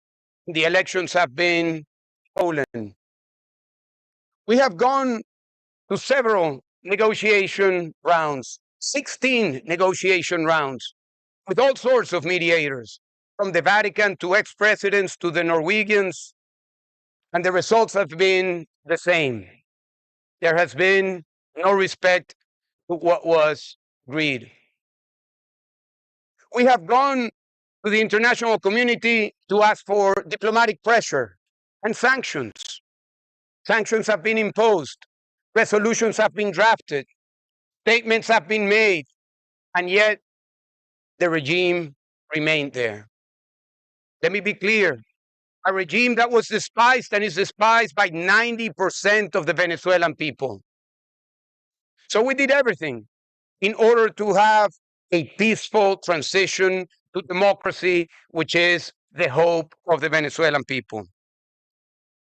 However, to the surprise of the Venezuelan people, we hear voices that criticize what happened on January the 3rd. We have heard from Geneva to Brussels, from the media, from experts, that what happened on January the 3rd was a dangerous precedent, that it was a war crime, that it violated sovereignty or international law. Well, let us be clear. What about the crimes committed by Nicolás Maduro? Tens of thousands of people that have been killed, that have been forcefully disappeared, that have been violated, raped, as is stated by statements presented here in Geneva, the Human Rights Council. What about the crimes of Nicolás Maduro? When they speak about sovereignty, We must reflect on the most important and sacred sovereignty, the sovereignty of the Venezuelan people, or the sovereignty of any nation. In our case, in July of 2024, we held an election that had to overcome all sorts of obstacles. Our candidate who won the primaries in 2023, Maria Corina Machado, was not able to register. So we had to register a diplomat previously unknown by the Venezuelan people, Edmundo González Urrutia. And with the support of all of the democratic movement and the Venezuelan people, Edmundo González Urrutia won the election with 70% of the vote. And that is not a claim that we make without proof. It was able to be proven because every single voting tally of every single voting station was recorded, presented, loaded, and it was undisputed that the election was won. But the regime stole the election, and he presented false claims that he had won the election just by putting results in a napkin and telling the Venezuelan people that that was the result. When they speak about international law, we must ask ourselves, what is the international law supposed to do for the people who are suffering? Is the international law there to support the stability of the regime, of a dictator, of a tyrant? Or the international law should be there to support the rights, the human rights, and the will of the Venezuelan people, or of the people of any nation? So unfortunately, those voices, for them, we believe that they are wrong. The Venezuelan people support what happened on January the 3rd. More than 80% of the Venezuelan people support that change. And let me say something else. I was very interested to see that more than 60% of the people of Latin America support the capture of Maduro. So that should be a message to the people in this city, in Brussels, and elsewhere. Talk about sovereignty, international law, and all of these criticisms. So we are optimistic. And I can tell you, I could be one of the millions of voices that are optimistic in Venezuela. And we are optimistic because everything changed on January the 3rd. But we are not where we need to be. Because for years we have been fighting for freedom. And freedom cannot exist if there is no democracy. And democracy cannot exist if there is no free and fair election. So what's next? What is next in Venezuela? What is next in Venezuela, in the hopes of the people, is that the transition that already started, and it's going on a fast pace on the economic realm, needs to happen also on the political realm. And that transition needs to land into an election. So what needs to happen?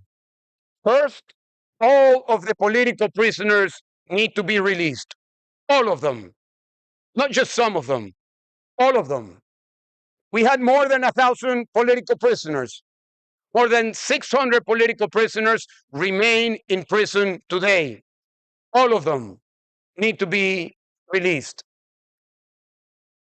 We need to cease the repression. The repressive state still in place.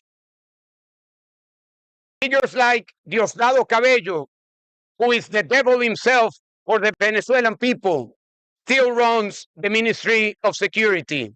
Until he is removed, there will be no credibility that there is a change with respect to the repressive state. Those who are in exile, forced exile, need to return. Mundo González Urrutia, who won the election in 2024, needs to return to Venezuela. Maria Corina Machado, Nobel Peace Prize, needs to return to Venezuela. All of the political exiles need to return to Venezuela in order for this transition to happen. There also needs to be an opening of the civic space. The civic space in Venezuela has been closed. Absolute and complete censorship. Absolute and complete control to human rights organizations and civic organizations. That civic space needs to be open, and there needs to be an opening for truth to be told, for truth to be debated, for elements, debate to happen within Venezuela. Some of that is happening, but we need more. And we need a new electoral board in order to have a new and general election for the Venezuelan people. An electoral board that allows credibility, support, trust, international observation, clarity in the rules of engagement. All of that needs to happen.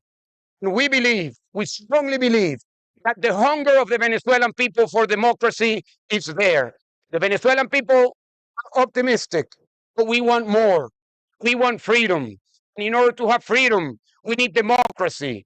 And to have democracy, we need elections. And not just elections for the president. We need elections for a new assembly, for governors, for mayors. We need elections for local councils. We need elections in the universities, in the unions. We need an opening of the democratic space in Venezuela. So let me end by saying, and I am sure I represent the hearts and minds of the Venezuelan people who are in Venezuela and who are outside Venezuela. We are hopeful, but we want more. We want freedom. We want democracy. We want elections for the real sovereignty of the people to be heard and to mark the path of a new future. Thank you very much to all of you. And as I ask all of you, thank you. Thank you. And let me just say a final note. When Venezuela transitions to democracy, have no doubt that it will have an impact in the region. When Venezuela transitions finally to democracy, Cuba will be free. Nicaragua will be free. The impact will be heard in Africa, in Asia, in Eastern Europe, because we are all here united in a global movement for freedom and democracy. So strength, my sisters and brothers, continue to fight for freedom, for democracy, and let's keep the fight. Freedom to Venezuela, freedom to the world. Thank you very much.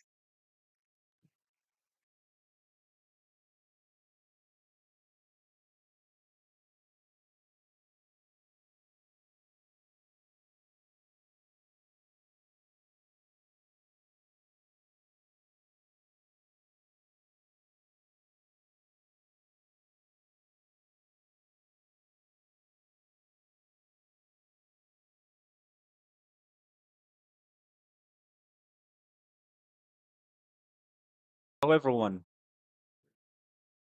I regret that I was unable to attend the summit in person. My name is Mutasim Ali, and I'm a legal advisor at the Raoul Wallenberg Center for Human Rights. I'm a doctoral researcher on peace building and constitution making in post-conflict states. Tonight, I'm not speaking as a professional. I'm speaking as a Sudanese person who has watched his country bleed, who has seen entire communities disappear, who refuses to let silence become another weapon. I want to take you to a place called Al-Fashir, a city in North Darfur, my hometown. Years ago, Al-Fashir was a city full of life. Students filled the streets. Families welcomed strangers with open arms. If you were lost, someone would walk you home. If you were hungry, someone would feed you. It was a place where people believed in each other. Today, that same city is living through something no human being should ever face. The people of Al-Fashir are trapped under the terror of the Rapid Support Forces, the RSF, a militia born from the Janjaweed, the same group that carried out the horrors of Darfur 2 decades ago. They have returned, this time with even more brutality. They're targeting people simply because of who they are. Let me tell you what this looks like. In 2023, in the city of El Geneina in West Darfur, the RSF and allied militias hunted down people from the Masali tribe and other non-Arab communities. They killed families in their homes. They shot people as they ran. They left bodies in the streets. Up to 15,000 people were murdered, not in battle, but in cold, targeted violence. In April 2024, they attacked the Zamzam camp, a place where displaced families had already lost everything once. More than 1,000 people were killed in a single attack. And in Al Fashir, last October, the city that once welcomed the world, the RSF carried out attacks so devastating that between 10,000 to 60,000 people may have been killed. Entire neighborhoods emptied, entire families erased. These are not statistics. These are people who loved, who dreamed, who loved. These are children who once played in the same streets that are now filled with fear and blood, visible even from space. These are elders who survived one genocide only to face another. And here is the hardest truth. Most of the world does not know their names. Most of the world has not heard their stories. Most of the world has moved on. But the people of Sudan have not given up. They still help one another. They still share what little they have. They still believe that someone, somewhere, will help. Hope is powerful, but hope alone cannot stop bullets and cannot stop genocide. We must speak honestly about the forces that make this violence possible. Sudanese activists, UN investigators, and human rights organizations have repeatedly warned that genocide in Darfur is not happening in isolation. It is being fueled by external actors. And among the most frequently named is the United Arab Emirates, accused of supplying weapons, funding, and political support that have strengthened the rapid support forces' hand. The militia commits mass killings, and another state supplies the tools that make the killings possible. People on the ground see that as complicity, as partnership in their destruction. And we must also be honest that the Sudanese armed forces, the other party to the conflict, not innocent in this story. They created the rapid support forces in the first place. They empowered it for years and have themselves implicated in grave abuse against civilians. And so for Sudanese families, this is not a war between heroes and villains. It is a war in which every armed actor has treated civilians' lives as expendable. Tonight, I want to ask you to imagine something simple. Imagine the place you love, your hometown, your childhood street, the place where your memories live. Now imagine waking up to learn that half the people you know are gone. That is what happened in Al Fashir. And yet, the world has not acted with the urgency this moment demands. So tonight, I'm asking you, not as an expert, but as a human being, to refuse to look away. Sudanese lives matter. Sudanese families matter. Sudanese suffering deserves world's attention, compassion, and action. This is not a distant crisis. This is a test of who we are. We believe that every life has equal value. We believe that no community should face extermination in silence. We believe that humanity means standing with those who are being crushed. If we do, then we cannot stay quiet. There is the call to action. Speak about Sudan. Tell what is happening. Push your leaders to act. Demand protection for civilians. Demand humanitarian access. Demand accountability not only for the RSF commanders who carry out these crimes, also for the governments and networks that arm them, fund them, enable them. Your voice may feel small, but silence is what allows atrocities to grow. The people of Al Fashir once opened their doors to the world. Now they need the world to open its heart to them. Let us be the generation that refuses to look away. Let us be the people who chose courage over comfort. Let us be the reason Sudan knows it has never been forgotten. Thank you.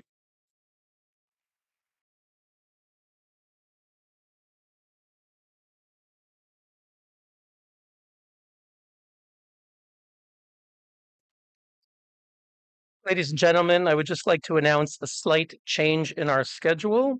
The International Women's Rights Award that was scheduled for now will be presented instead after the lunch break at 10 minutes to 4 at 3:50 p.m. Now we're going to continue with the presentation of the 2026 Courage Award. Thank you for your understanding.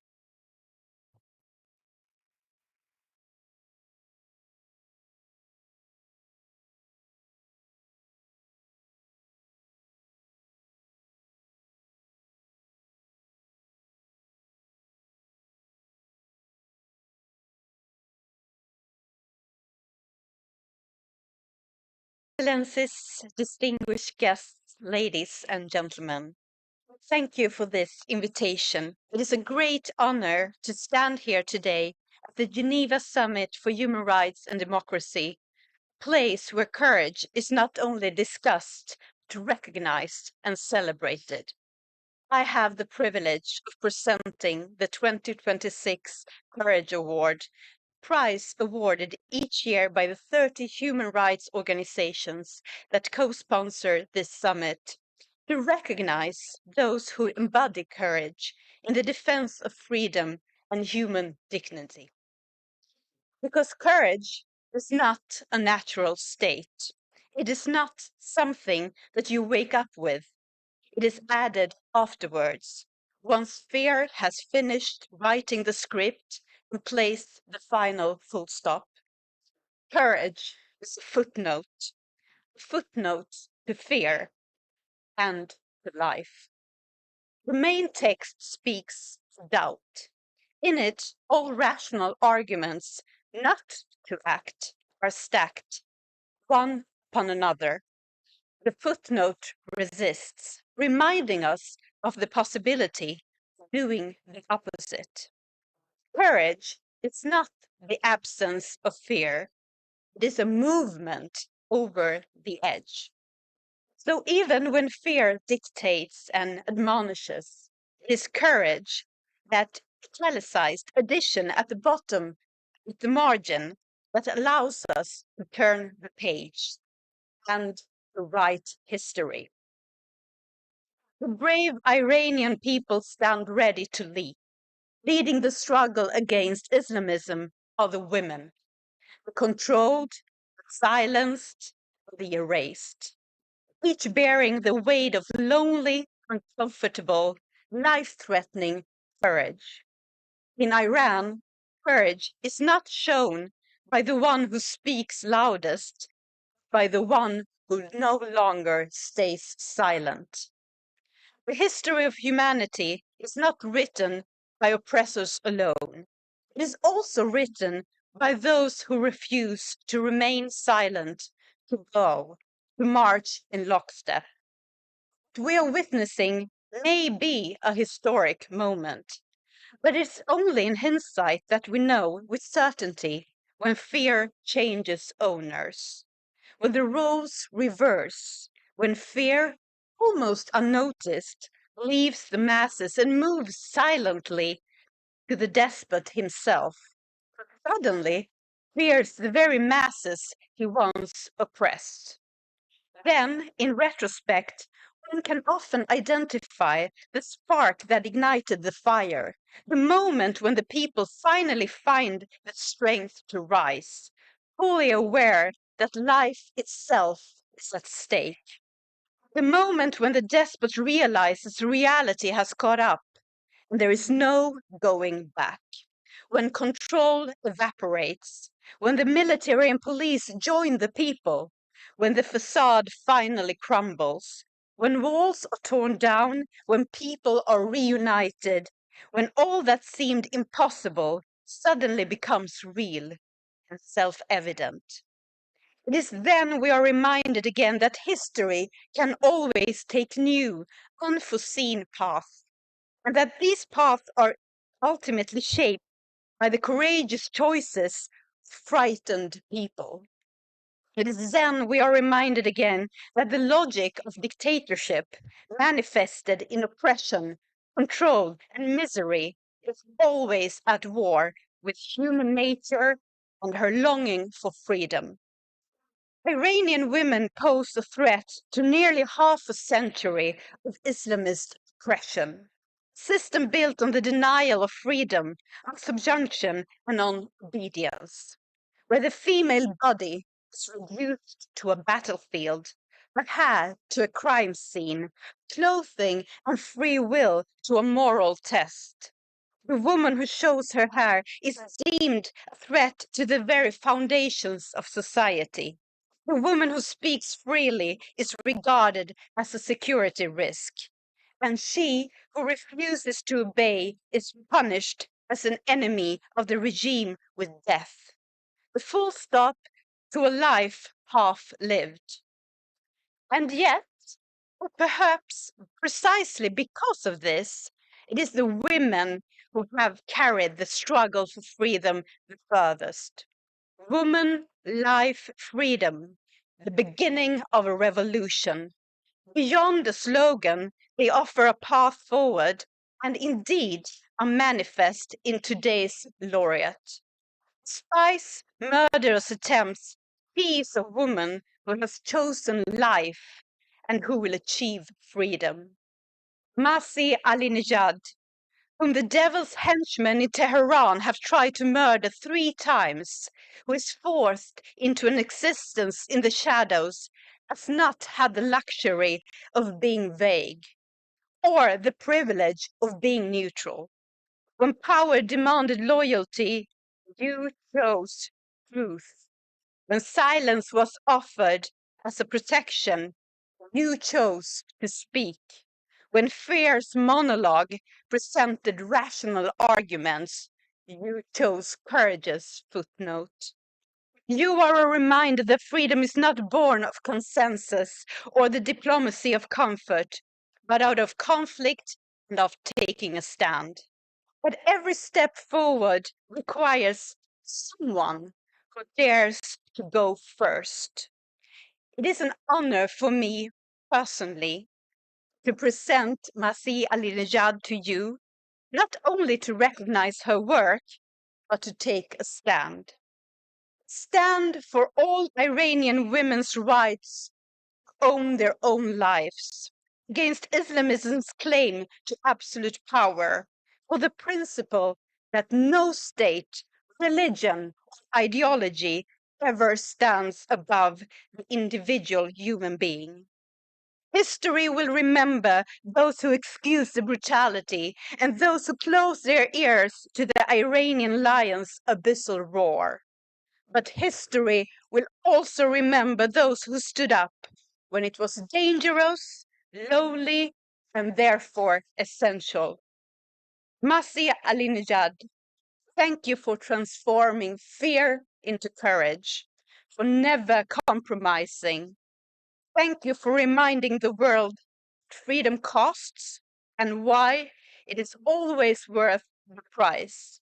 I am very honored to invite Masih Alinejad to please come forward and receive the 2026 Courage Award on behalf of the heroes of Iran. Thank you.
Thank you. Thank you.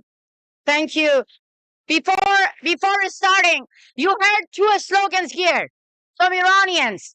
One chanted, "Land live Shah." The other one chanted, "Women life freedom." These two chants forbidden, and both of them get killed by my government. No, not government. The terrorist regime killed those people if they chant this simple slogan. That's what I am fighting for. That my people to be allowed to chant whatever they want, because this is 21st century. Iranians deserve to have freedom, dignity, democracy. Thank you for coming here.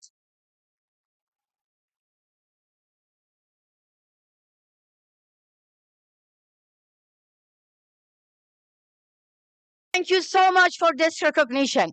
But let me be very, very honest. Before coming on a stage, my brother in arms, Leopoldo Lopez, gave me a hug and said, "Leave your written note away, talk from your heart." This is a lot. But I want to be honest with myself, with every single of you here. I didn't want to come here and receive this award because the entire nation is being traumatized. Because Iranians have faced massacre. More than 40,000 people only in 24 hours. And I am like millions of Iranians traumatized. And I thought, I don't deserve to receive an award. I feel the guilt on my shoulder. I said, we need action, not an award. We need to see that the rest of the world bring shame to the government and stop legitimizing them, not ceremony. But then I told myself, this award comes from UN Watch, from Geneva Summit. For years and years, we have been alone in our fight because Western leaders abandon Iranian people. But UN Watch was there, inviting dissidents, activists, leaders, the true representatives of Iranians on this stage. And I said myself, if this award means that we are together and we're going to stand united to expel the officials of the Islamic Republic from this country, I accept this award because I believe that what you did, you changed the narrative of the West. That's why many Iranians call you Uncle Hillel. Thank you so much.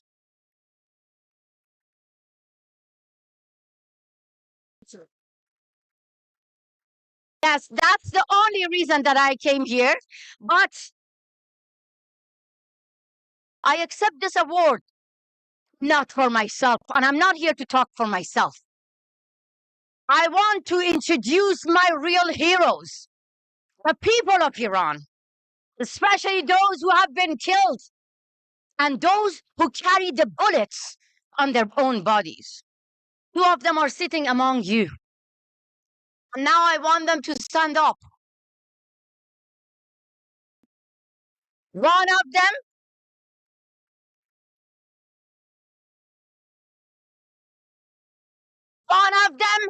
was shot in her eye, deliberately blinded by the regime in Iran.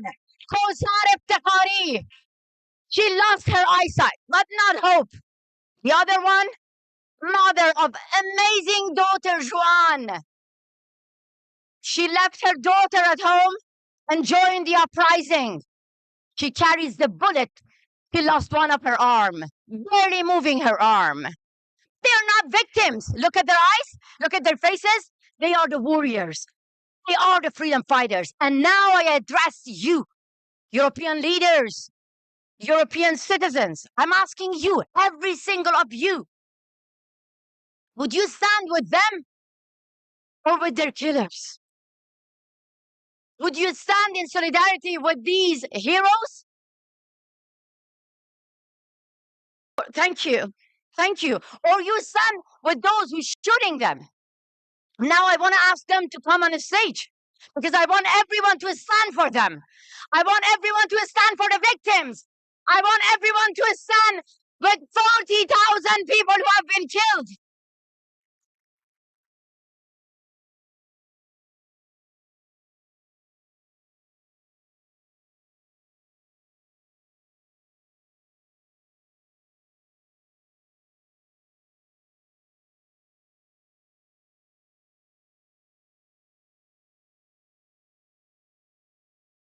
Thank you.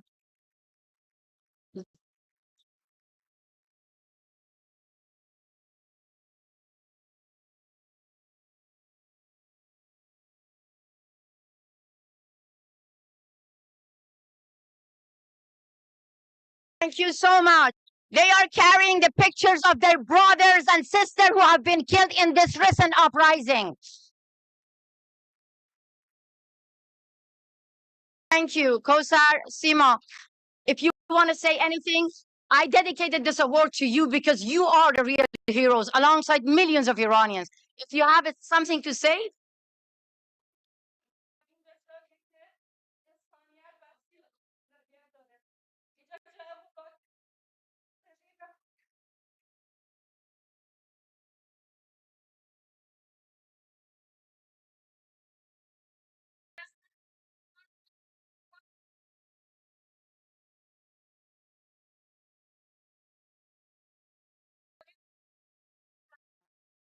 I think you understood everything she said.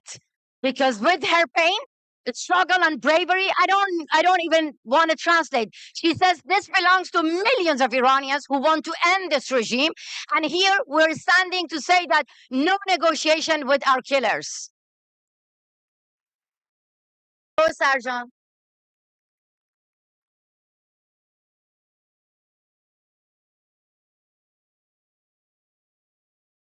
Oh, sir, if you want to say something.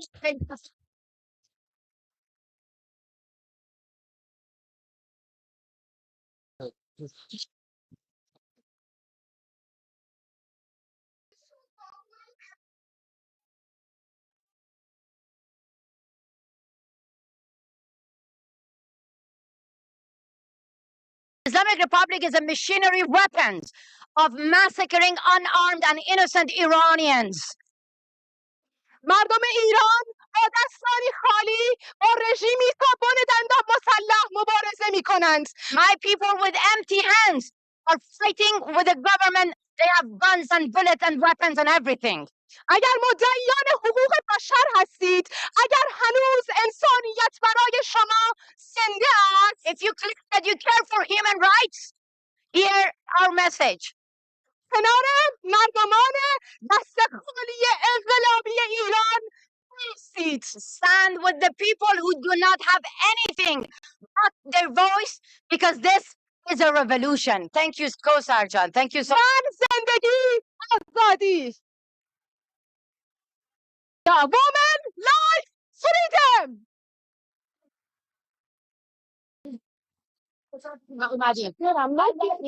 Merci.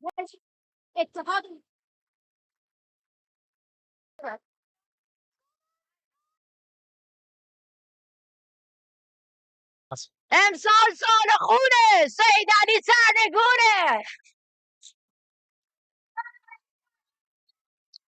Just last month, on January 16, I was invited by the United States of America to brief the United Nations Security Council. I took the opportunity to challenge Secretary General Antonio Guterres. Yes, exactly. Exactly. And I want to ask you, because a lot of people think that I carry the anger of Iranians. People believe that I survived 3 assassination plots. I have too much emotion, so maybe I am radical. So I want to name 3 steps that the United Nations took right after the massacre. Ask you tell me if this United Nations stand with the people of Iran or dictators. First, Secretary General invited Araghchi, Foreign Minister of the Islamic Republic, their hand is full of blood, to give a talk at the United Nations without actually condemning the massacre.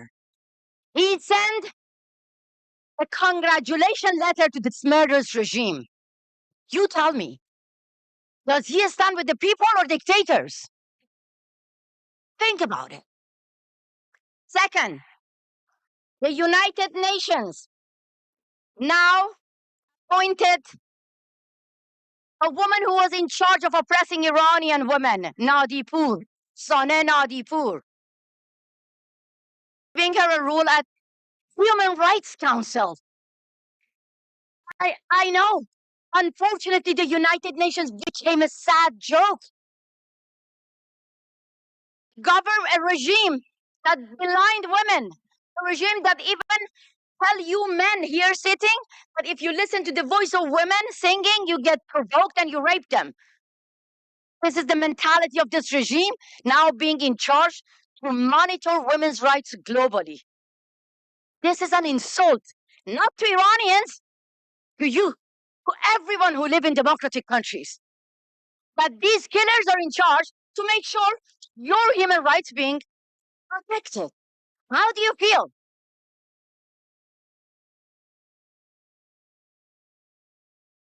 Islamic Republic, the Islamic Republic was elected as vice chair for the Commission for Social Development, body which promotes democracy, tolerance, non-violence, and gender equality. Recently, right after the massacre, the Islamic Republic jails and kills anyone who criticizes Ali Khamenei. They rape women in prison. I told you, if you chant these two slogans, you will be killed. But now they are in charge to make sure democracy, non-violence activity, and equality is being practiced by you in democratic countries. This is a slap on the face of democracy. So that's why when you leave this place, think about it. The United Nations stands with the victims or with dictators. Now I want to challenge Europeans. Please don't change your mind and keep inviting me. Especially, thank you so much. When I heard Swedish MP is going to introduce me, I got almost heart attack. Yeah, because the Swedish feminist cabinet betrayed Iranian women. And then when I read about you, I was like, thank you. Finally, somebody decided to stop being politically correct and name them who they are, Islamists, terrorists.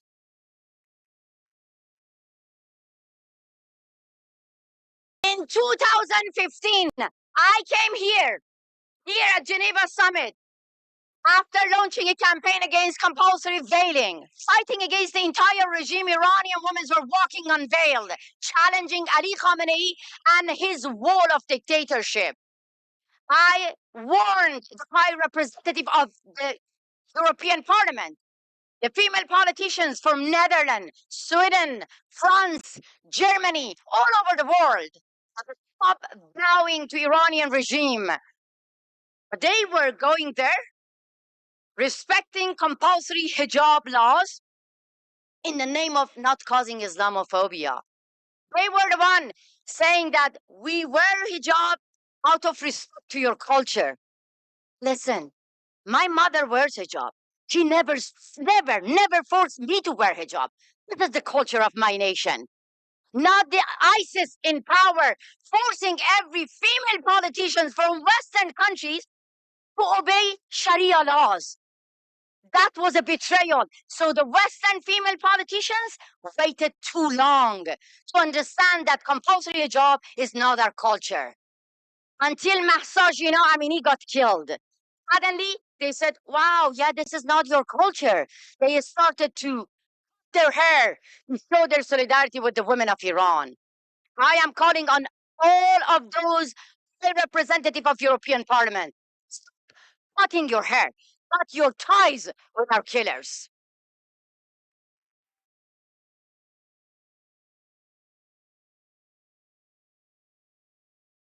In 2019, when the United States of America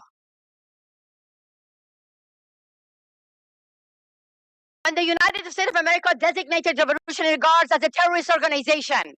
I know a lot of people hate Trump, and they shift their hair toward from President Trump to millions of Iranians.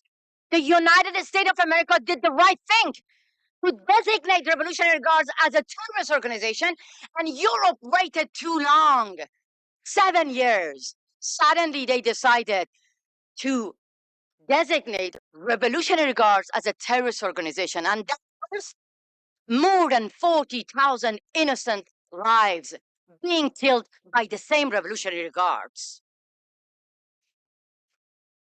For 47 years, the regime has they ruined environment, our culture, our nation, everything.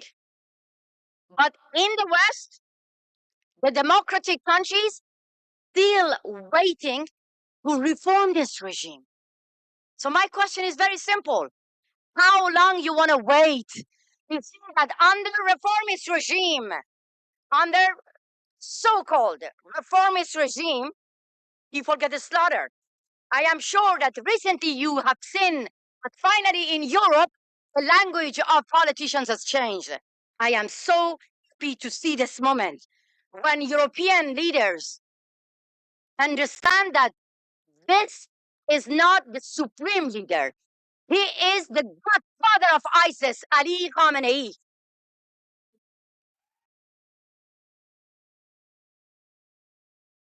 But we should not stop here. We should not stop there. For years and years, when I challenge Europeans, then why you negotiate with the Czech Republic, they say now the time of the moderate president. So we need to open the door of diplomacy toward the moderate president, Hassan Rouhani. Under Hassan Rouhani, 1,500 people got killed. You call him moderate, we call him terrorist.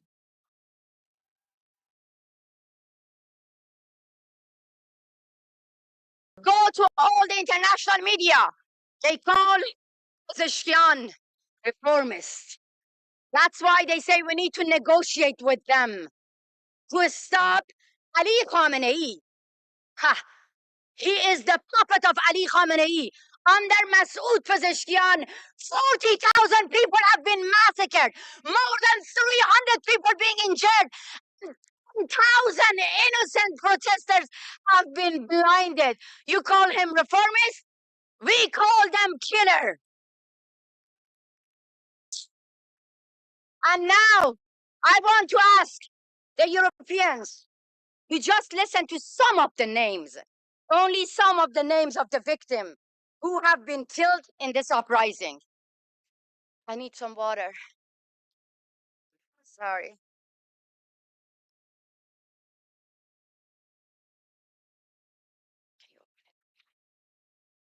Wait for me. Thank you so much.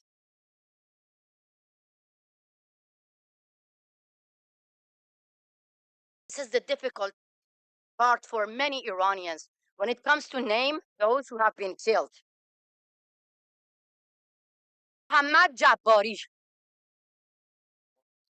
Hamad Jabbari stood at the door with his bare hands, holding it closed, because the security forces stormed into a building when they were planning to arrest every unarmed protesters. He was the one to save the lives of others. At the end, the security forces managed to push the door harder. They knocked him to the ground and they killed him.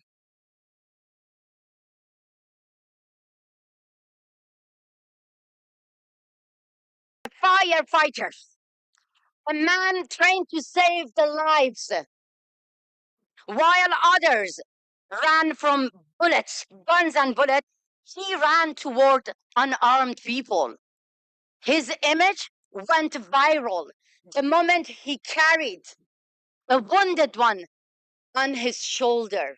Security forces shot him and killed him.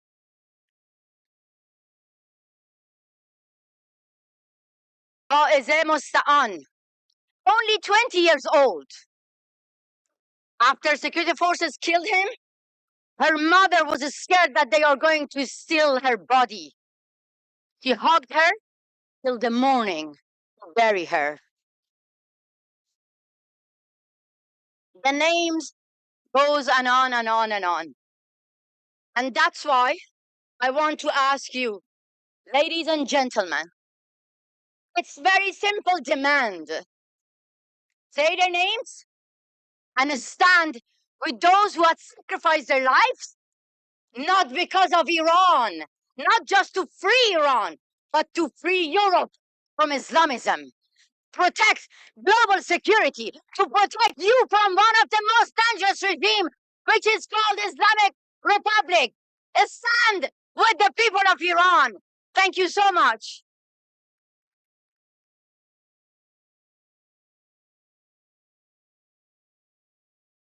Thank you.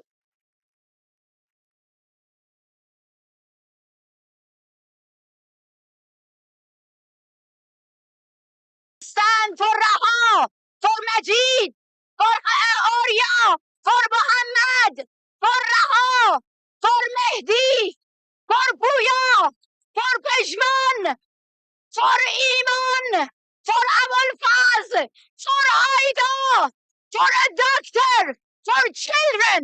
The names gives me hope. Otherwise we are all traumatized. They took everything from us, our homeland, our family members, freedom, our dignity, but not our hope. Our hope, our fear is bigger, and our anger is bigger than our fear. And we will end this regime and stand with us. This is the Berlin Wall moment of Iranians. Help us to bring down the wall of dictatorship right now. History watch you. Thank you so much.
All right. Ladies and gentlemen, we are still live broadcasting what is happening at the 18th Geneva Summit for Human Rights and Democracy. This is the biggest platform proudly sponsored by 30 of the biggest non-government organizations around the world. This is the platform where people who are being prisoners of conscience, those people who are fighting dictatorial regimes around the world, are speaking to the world about the atrocities committed around the world by dictators. I want to remind you, those of you who are watching on the African continent, specifically my friends from the Republic of Uganda, that at the peak of this summit, to close the peak of this summit will be His Excellency Robert Kyagulanyi Ssentamu, the leader and the president-elect of the Republic of Uganda. I know all of you know that you elected him to be president, but the current dictatorial regime of the National Resistance Movement, specifically the dictator and his son, in the names of General Muhoozi Kainerugaba and the retired General Yoweri Kaguta Museveni, have continued to hunt him and take away all his freedoms. He is not alone on this. All around the world, people have shared their experiences. I want to call upon all of you that are watching right now as you wait for him to close this Geneva summit. He will be coming soon in the afternoon session. But right about now, I need to take you through a few of the things that have been talked about in the first session. I want all of you who are watching this video to use this platform to know that as you struggle with the dictatorship in the Republic of Uganda, I want to remind you that you're not alone. The whole world is watching what General Museveni and his son are doing to you.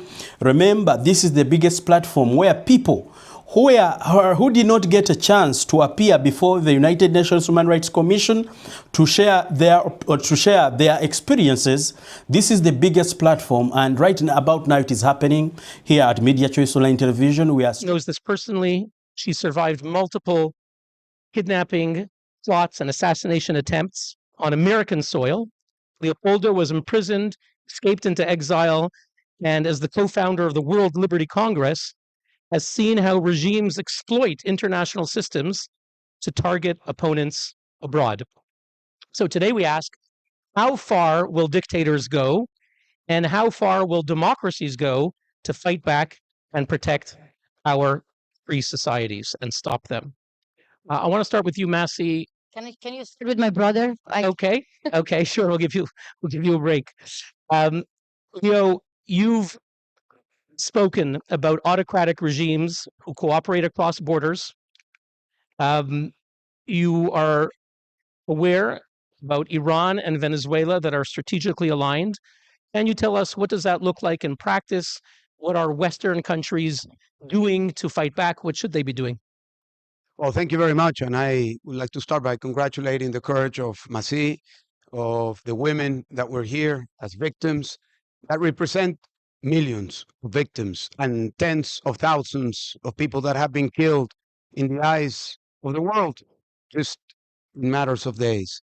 For us, Venezuelans, Iran was far away, until very recently, saying maybe 15, 20 years ago, when there was an alliance between Hugo Chavez and Iran and the Islamic Republic of Iran.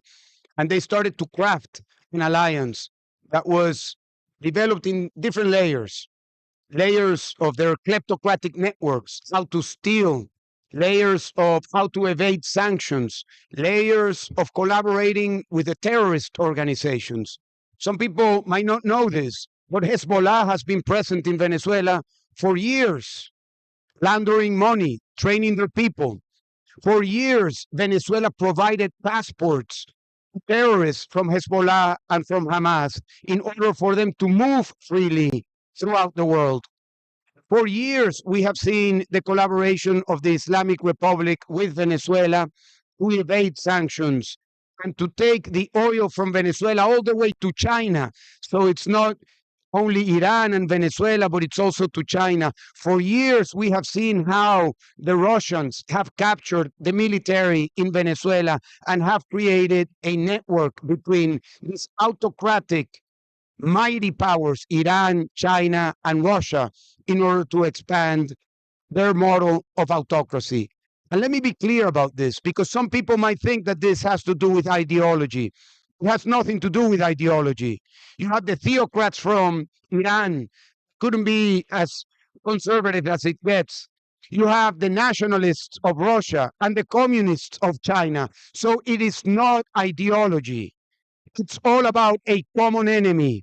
That common enemy is democracy. That common enemy is the people from their countries. That common enemy is human rights. And that's why they collaborate. That's why they join efforts. And we have seen this for years under the eyes of the entire world. I have been here in Geneva invited by a UN Watch when Venezuela has come to the stage to present the reports. And I have seen with my own eyes and heard with my ears how the representatives from Iran, from Russia, from China, from Zimbabwe, from Uganda, from Eritrea, from Hong Kong, from any other places, they stand up and they pretend to support these regimes. So we come here to Geneva once and again, and we won't stop coming. But we can say that every time we come, we are frustrated just to see how the complacency amongst regimes blocks the system against the people. So we have seen how now in Venezuela, there is clearly a moment of change, as I said before. But we are seeing that possibility also in Iran. Yeah, we want to see Ali Khamenei to be captured like Maduro. Yes. And I might say that I am sure that the same way it happened in Venezuela, that 80% of the people supported the capture of the criminal Nicolás Maduro. the same way the people from Iran will celebrate in the streets the capture of those who have been killing them. But actually, we want them to be removed by Qasem Soleimani.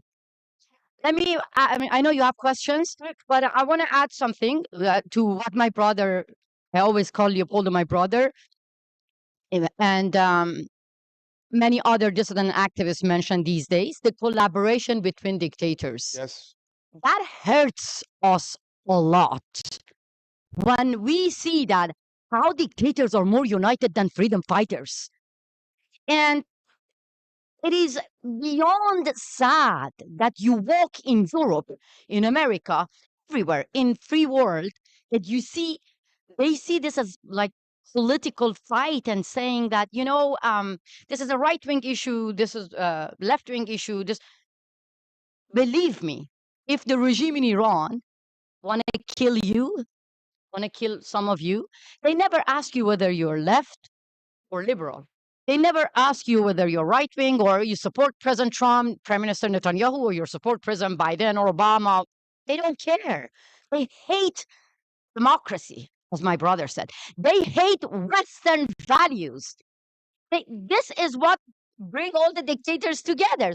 And I want to give you an example, personal story. I was walking in the street in New York after giving voice to, you know, voiceless people in Iran, going to Fox News and CNN. So one of the American old man, very nice, hugged me and said that I support you, but please don't go to Fox News. They're using you. They're not your friends. Yeah, wait. 1 block later, only 1 block later, another man stopped me, supported me, showed solidarity, and said, CNN, fake news. Don't go to CNN. And I was like, wait a minute. Having Fox News and CNN is the beauty of democracy and freedom of speech. That's the dream of us. If you want to shut down one of them and have only one TV channel, go to North Korea, go to Iran. We have one state-controlled TV, and all we see bringing innocent protesters on TV and force them to do false confession. So your fight in America is democracy. It's democratic. In the West, it's democratic. At the end, you can prepare yourself for next election. We don't even have that. In the case of Venezuela, in the case of Iran, in the case of now many other countries, we don't have election. So that's why when it comes to have a common strategic plan against terrorists and dictators, I strongly believe that West are not seeing the true risk and danger. They're not as united as Russia, Putin, Khamenei, China, and other dictators. That really hurts the freedom fighters within the countries and everywhere.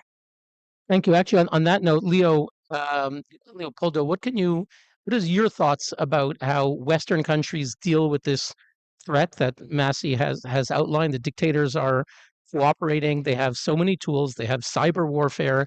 They have surveillance tech at home. They abuse Interpol to try to arrest people, like many Russians try to get arrested by Interpol and other things. Does the West understand the threat? Do you see appeasement?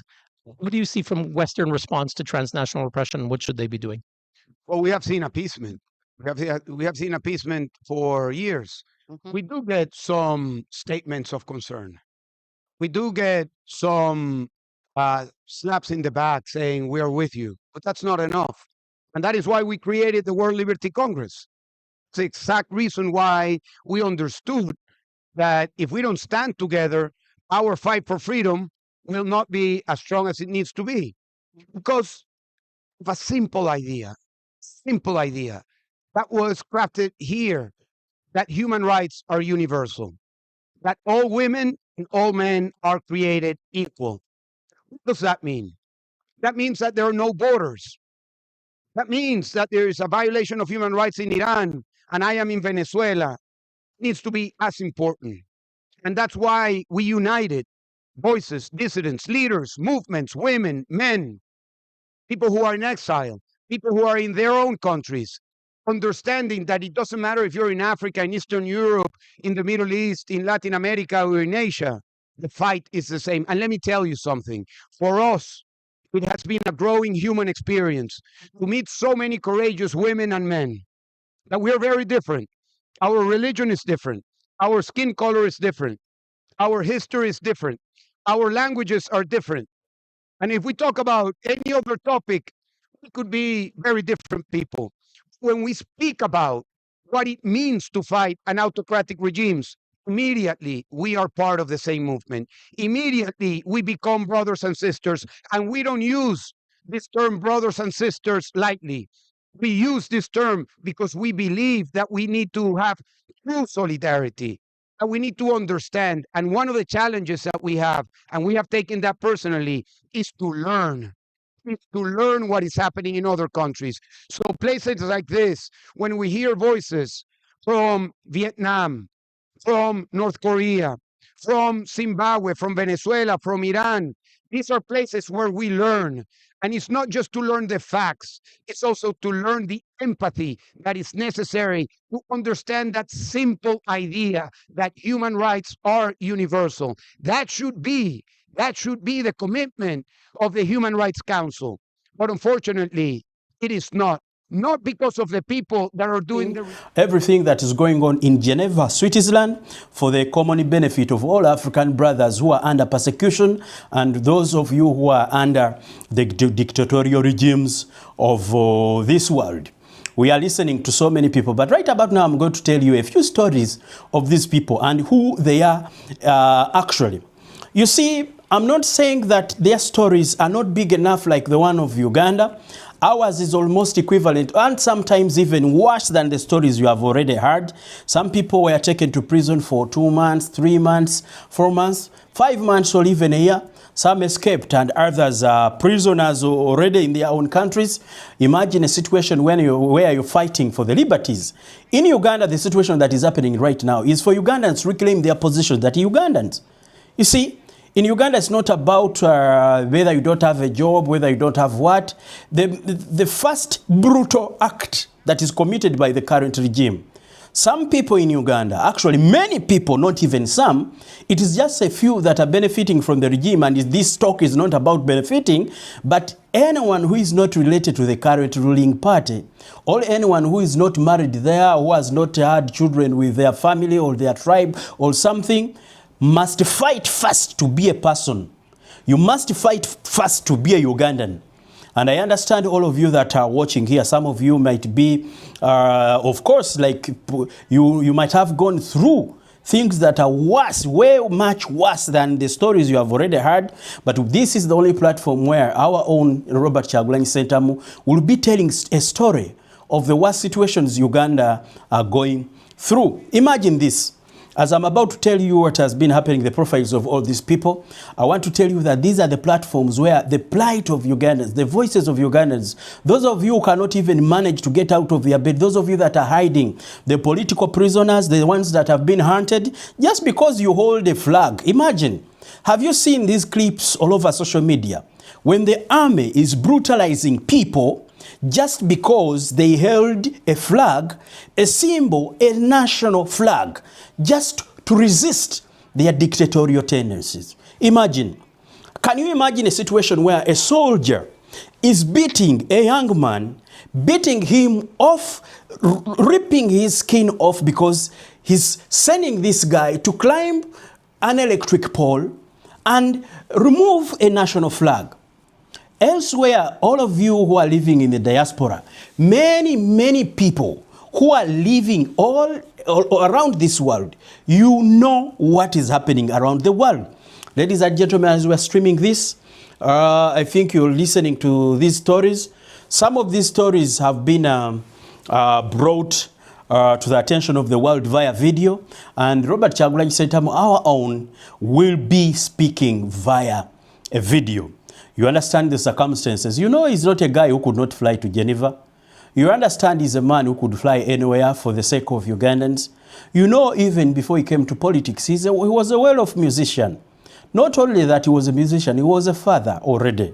He had achieved almost everything, the current regime, before they came to power. They had not achieved what Kyagulanyi had achieved before he came to power. But you know, the regime propagandists normally tell you that, you see, Bobi Wine is who he is, courtesy of the NRM regime. No, my friend. Uganda existed before NRM, and it will exist, and it is still going on with the atrocities they are committing. But I'm telling you, believe me not, I'm telling you, Ugandans, Uganda will be there with or without me. It will be there with or without you. What matters now is what you do for the sake of those who will be there after you're gone, and what you do when you're here. I want to remind you, ladies and gentlemen, that all people that have spoken, we started with a welcome notes from the Executive Director of the United Nations Watch on behalf of the 30 co-sponsoring organizations. Then we went and had a story of Klo Chang. Now, I want to tell you something about Klo Chang. In the stories of these people, there are a lot of things that are hidden in the stories of these people. Now, the first speaker that we saw in the first session was Klo Chang. Klo Chang is a Hong Kong pro-democracy activist who made international headlines as the youngest person placed on the Hong Kong Police National Wanted List. Her story gained significant attention in early 2025 following the issuance of a high-value bounty for her arrest. As young as that lady is, the Hong Kong police placed a bounty gwe musingo. Omutwe gwe baguteekako sente when he was wanted, one of the top most wanted, this young girl. What did this young girl do? Let me take you through the life of this young girl. Her activism. You'll excuse me for slip of a tongue. You know, English is not my mother language, but I'll try out to bring out the message to the understanding of all of us that are watching right now. Klo Chang's involvement in politics began at the age of 14, and that was during 2019. You see, this Geneva summit is just one of the stories. These are the stories that are worth listening to. Ladies and gentlemen, if you're Ugandan, whether you are a hawker, whether you are a priest, whether you are a diplomat, whoever you are, there are things you can do to change the way life is for all of us in Uganda.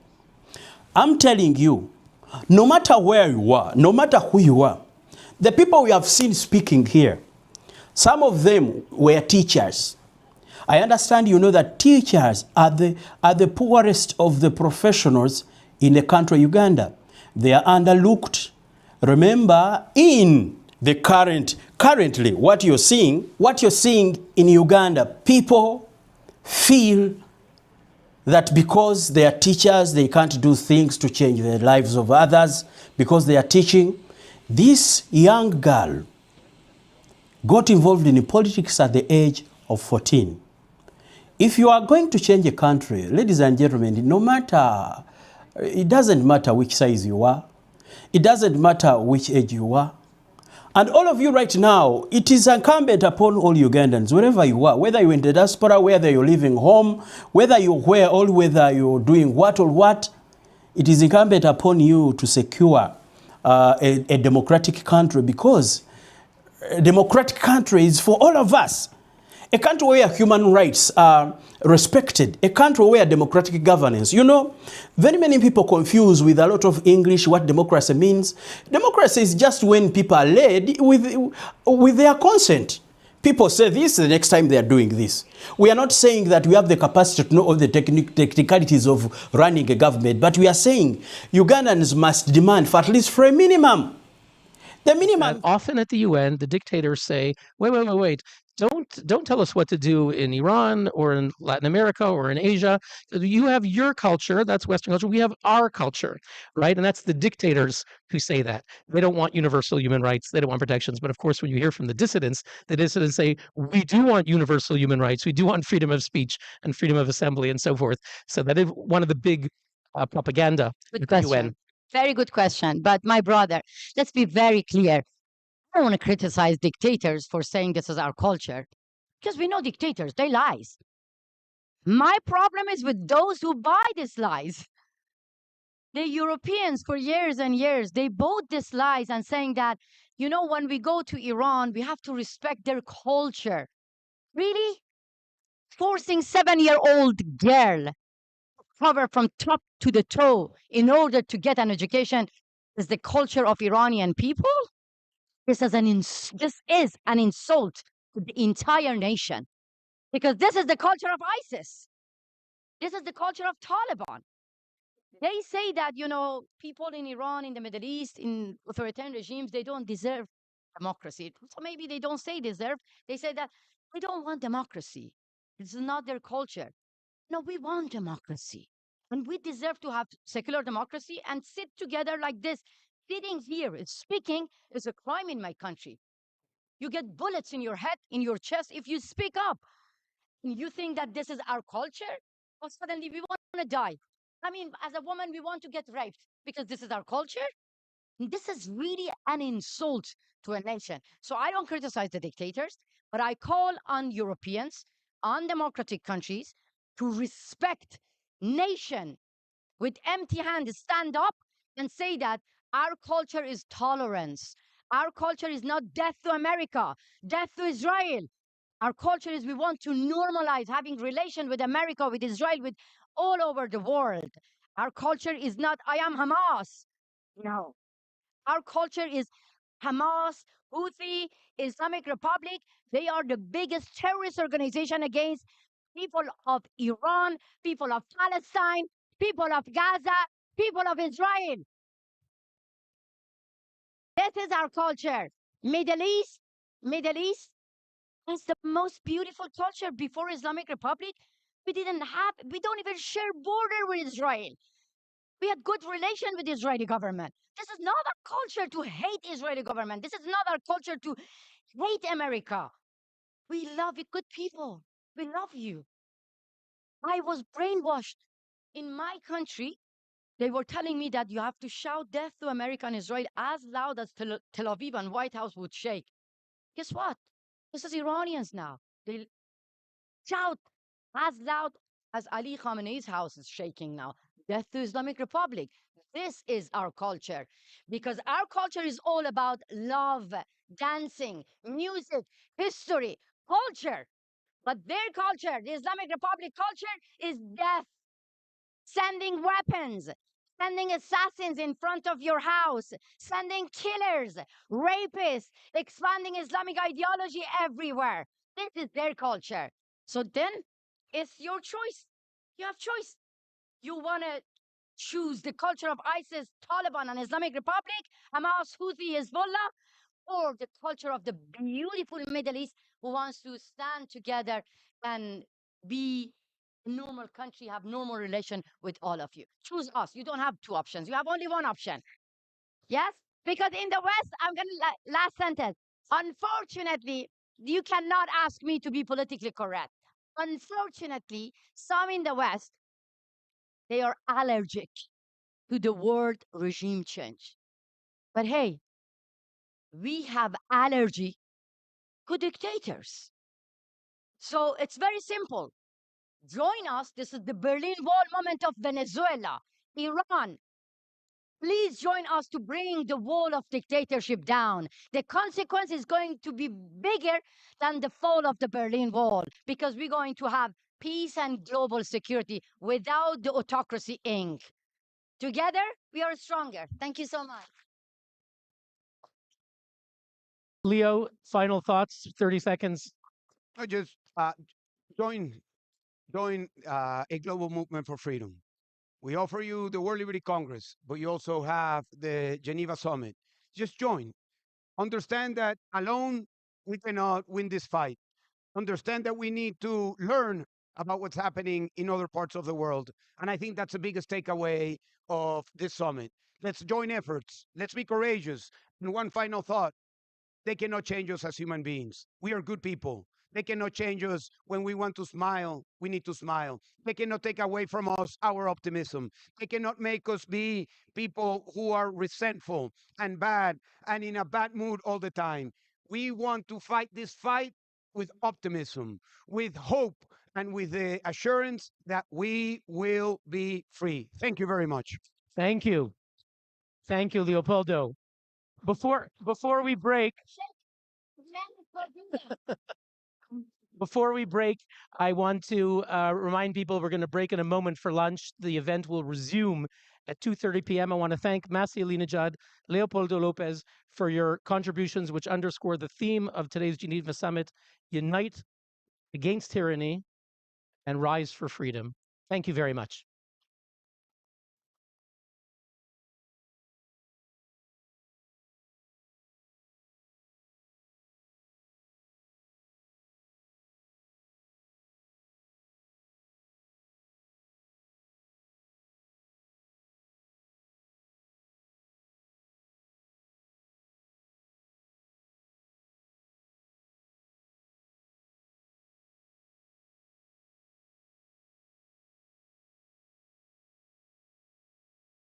First is being a Ugandan. But imagine right now what Muhoozi is doing in our country. He's kicking doors and asking people, where is this guy who ran against my father? Can you imagine? So, it's a crime in Uganda to run against President Museveni. Imagine a commandant of the armed forces going to X, which is a global platform, and claiming and actually tweeting tribal sentiments. And then his father has the audacity to sit somewhere and teach Ugandans and tell them they are palacho, they are what, that when you speak about your tribe, when you speak about your religion, imagine a son of the first family, who is the commander, who has the power to make orders that even lead to death of people. He goes ahead and tweets about religion. He goes ahead and attacks women. He goes ahead and attacks the international community. Now what are we left like? What are we left with as Ugandans? Do you realize the level, the deterioration of the country, the kind of limbo, the kind of leadership Ugandans, the kind of life Ugandans have to endure on a daily basis? I'm telling you, as Ugandans, you must come out. These are platforms where no one around the world is going to listen to Ugandans if we don't go to global platforms like this. So let me take this opportunity to salute all Ugandans who are in the diaspora, Ugandans who have decided to make sure that indeed you fight for the lives of your fellow Ugandans, Ugandans who have made sure that the lives of your people, the lives of these people Ugandans have taken to the streets of foreign countries.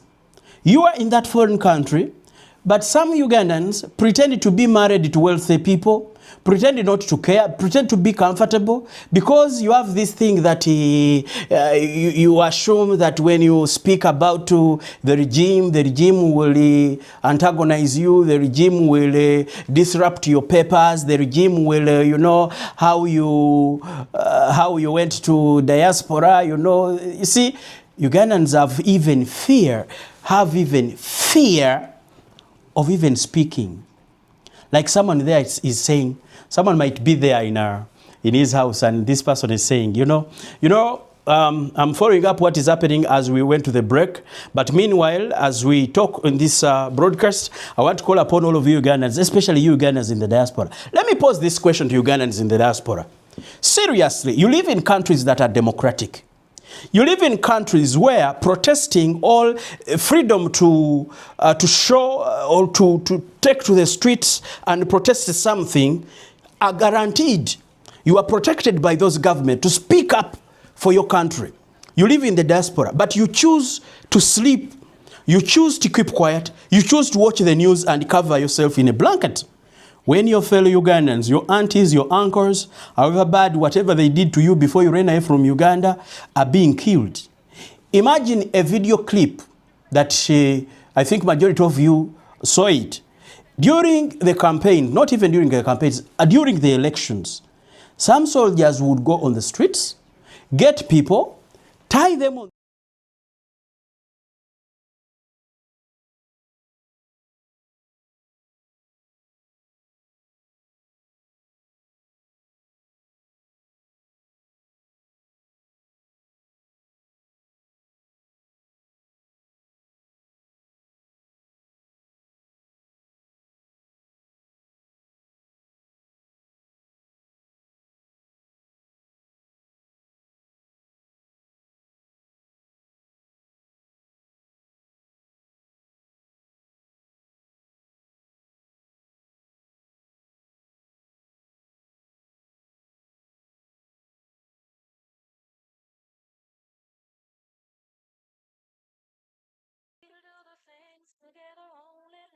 do.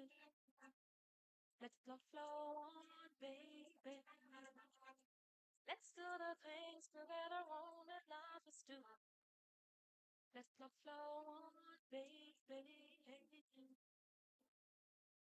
Broken lands, a million voices join their hands. Your power fades like dying flame, a ghostly echo of your name. Dictator, your time is out. The silence screams, the people shout. The walls you built, they tumble down. The throne remains to wear your crown.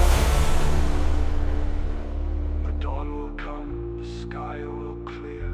The world moves on, your reign ends here. Dictator gone, the people stand. A brighter future in their hands.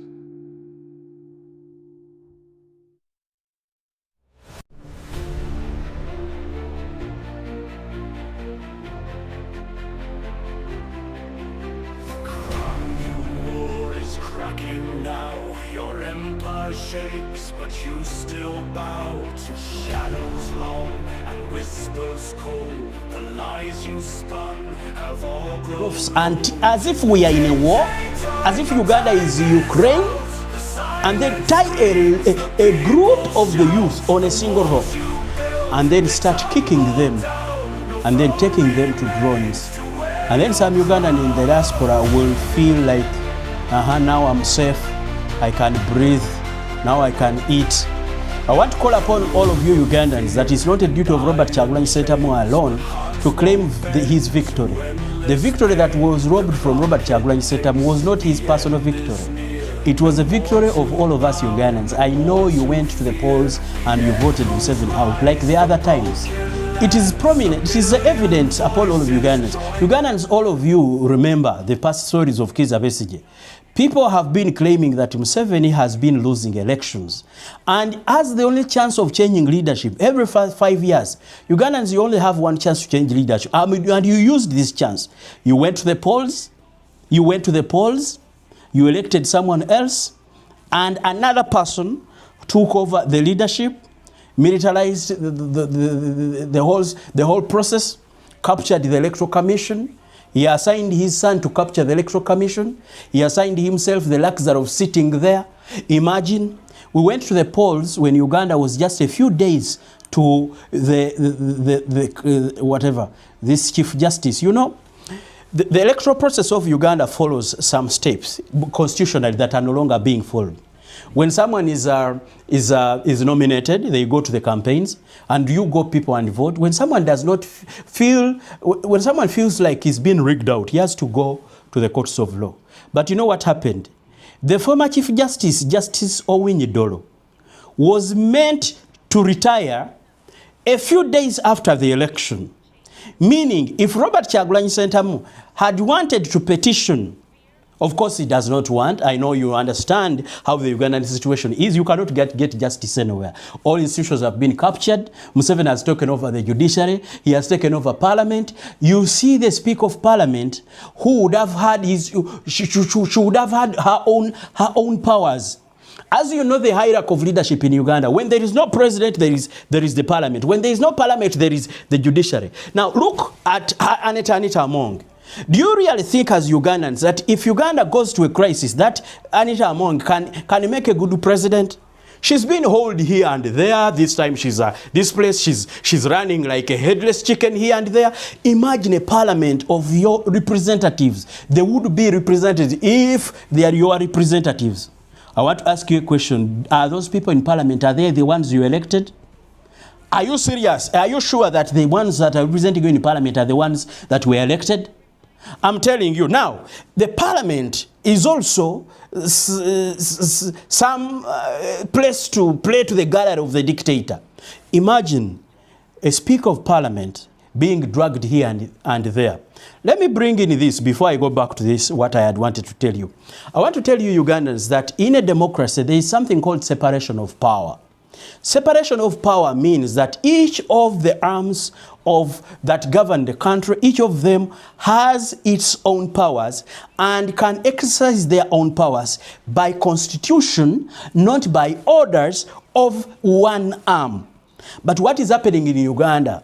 Regime propagandists, people who are given airtime on TVs and radios, claim that there is nothing that can work without Museveni.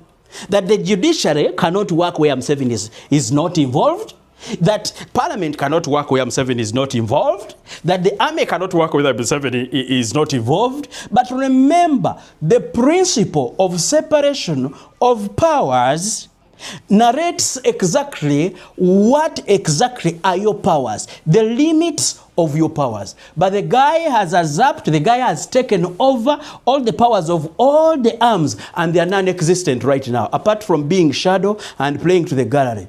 Imagine, in the situation where parliament should decide, it is Museveni who decides. And they brought this politics I hear of caucusing. Like we go here somewhere and pick instructions from the head of the party. Now, are we in a leadership of a party? Are we in a leadership where people... this is what I think. Parties are meant, organizations meant to organize people who believe in a certain idea. Those who don't believe in one idea may join a party of people who share the same idea. But parties are not meant to control state power. What I think, me as the presenter right now, I think that when someone is elected to the presidency, he serves everyone, no matter the ideology, no matter whether we agreed or disagreed during the campaign time. When you are elected the president, we must run a country using the constitution, not using the party manifesto. Of course, if someone is a president, someone might say that, you see, you people are talking, you are bankrupt, you are politically bankrupt. Let me tell you, issues of running a country are not because someone was in which party or which party.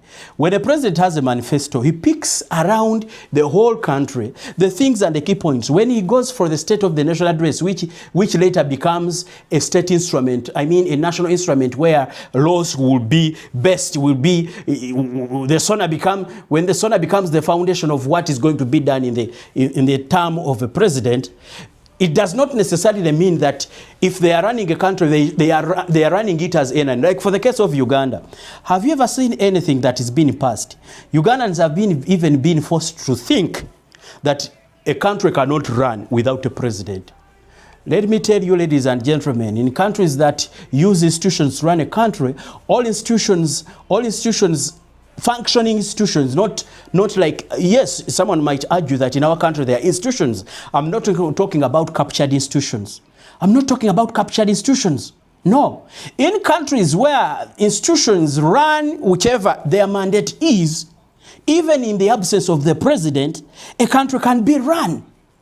Even in the countries in situations of calamity, situations that require urgency or what, countries can be run.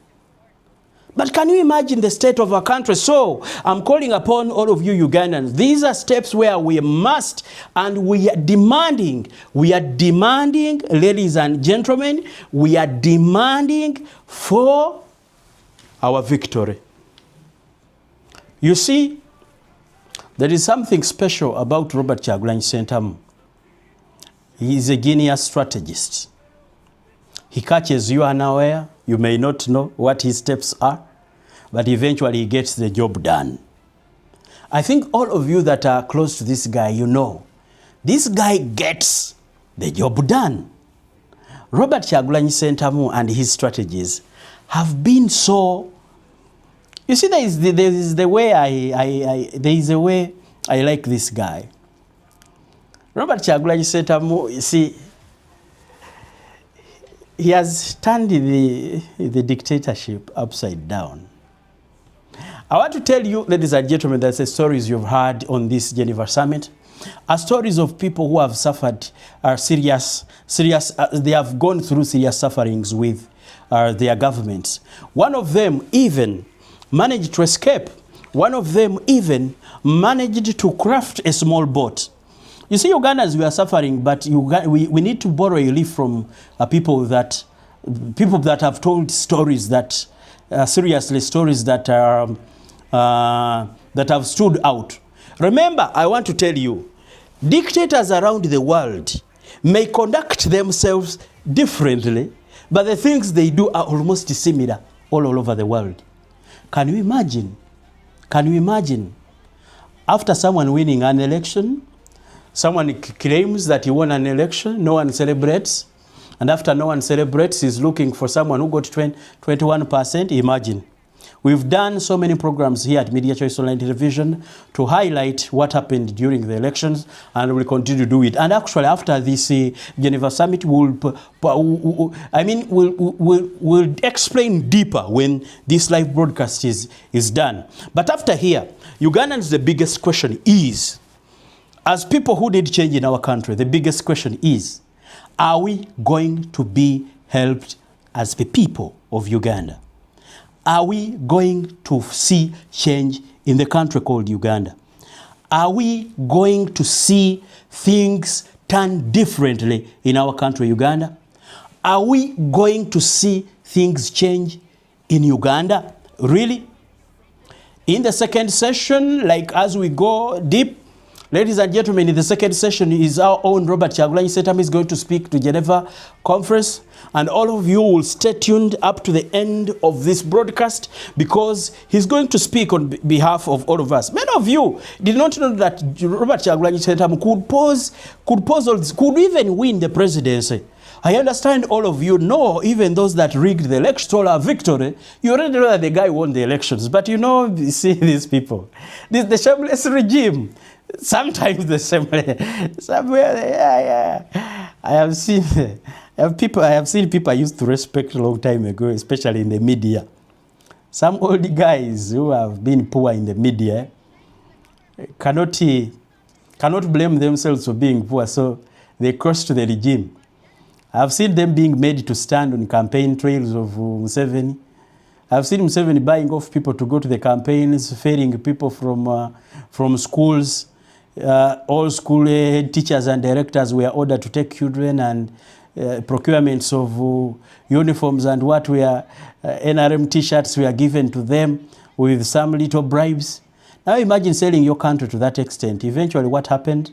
What happens eventually is that after all those years, 5 years into, the dictator will be ripping off everything that he might have given you in a bribe during the election. So as we are headed to the second session, I need to remind you that His Excellency Robert Kyagulanyi Ssentamu, the President-elect of the Republic of Uganda, will be speaking to the Geneva conference as we proceed. Basebo ne banyabo tugenzeeko mu break. Geneva summit egenzeeko mu kuwummulamu.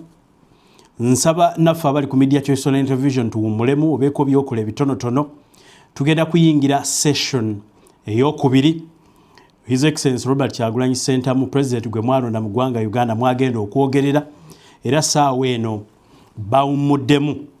N'olwekyo basebo ne banyabo mbalindirira ate mu session ey'okubiri ngenda kuba mpummulamu katono nnyo era mukomewo ku Media Choice Online Television tugenda bakatu streaminga naye kyetaaga mbawo obudde saawa eno basebo ne banyabo kusobola okurefreshingamu n'okuwummulamu. Geneva Summit weekomerawo tusobole okugigoberera mpaka lwegenda okuggwa. Sijja kubatwalira biseera bingi, abamu muyina genda refreshingemu olindirire Oweekitiibwa Robert Kyagulanyi Ssentamu obubaka bwagenda okutuwa mu Geneva Summit eno. N'olwekyo temuvaawo, ngenda kukomawo mu kitundu ekyokubiri naye kansooke mbawummuzeemu muwummulemu. Weewaawo afuna ak'okunywa kanywe eyeesembereza kye weesembereza, akima omwana ku ssomero mukibe mu ddakiika ntono ate tubeere nga tukomawo. Sijja kubatwalira nnyo budde. I will be back in the second session okukakasa nti tumalako n'okulindirira Robert Kyagulanyi Ssentamu kyagenda okutwogerera. Mbasiibudde essaawa eno, mulindirire mu kitundu ekyokubiri ddakiika ntono nnyo nga muwummuddemu ate mukomewo mu session ey'okubiri. Tukyalina aboogezi bakyali bangi, program ekyali nyingi. Mu afternoon session tugenda okufuna keynote struggle and democracy in Belarus, tugenda kuwulira ebivudde Venezuela, minorities under fire in Syria, tugenda kuba ne session ya empty chair a Russian political prisoner Krieger, Beijing is war on religious freedom, art and resistance standing up for Cuba's dictatorship, basebo ne banyabo Kremlin's propaganda machine. Of course wetumaliriza ekyo mwe tugenda okulabira omukyala ayitibwa Marina.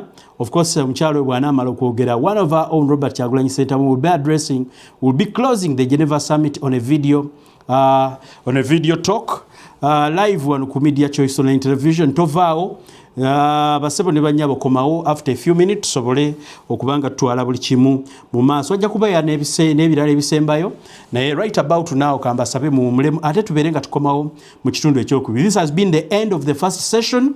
In just a few minutes, let me see you in the second session.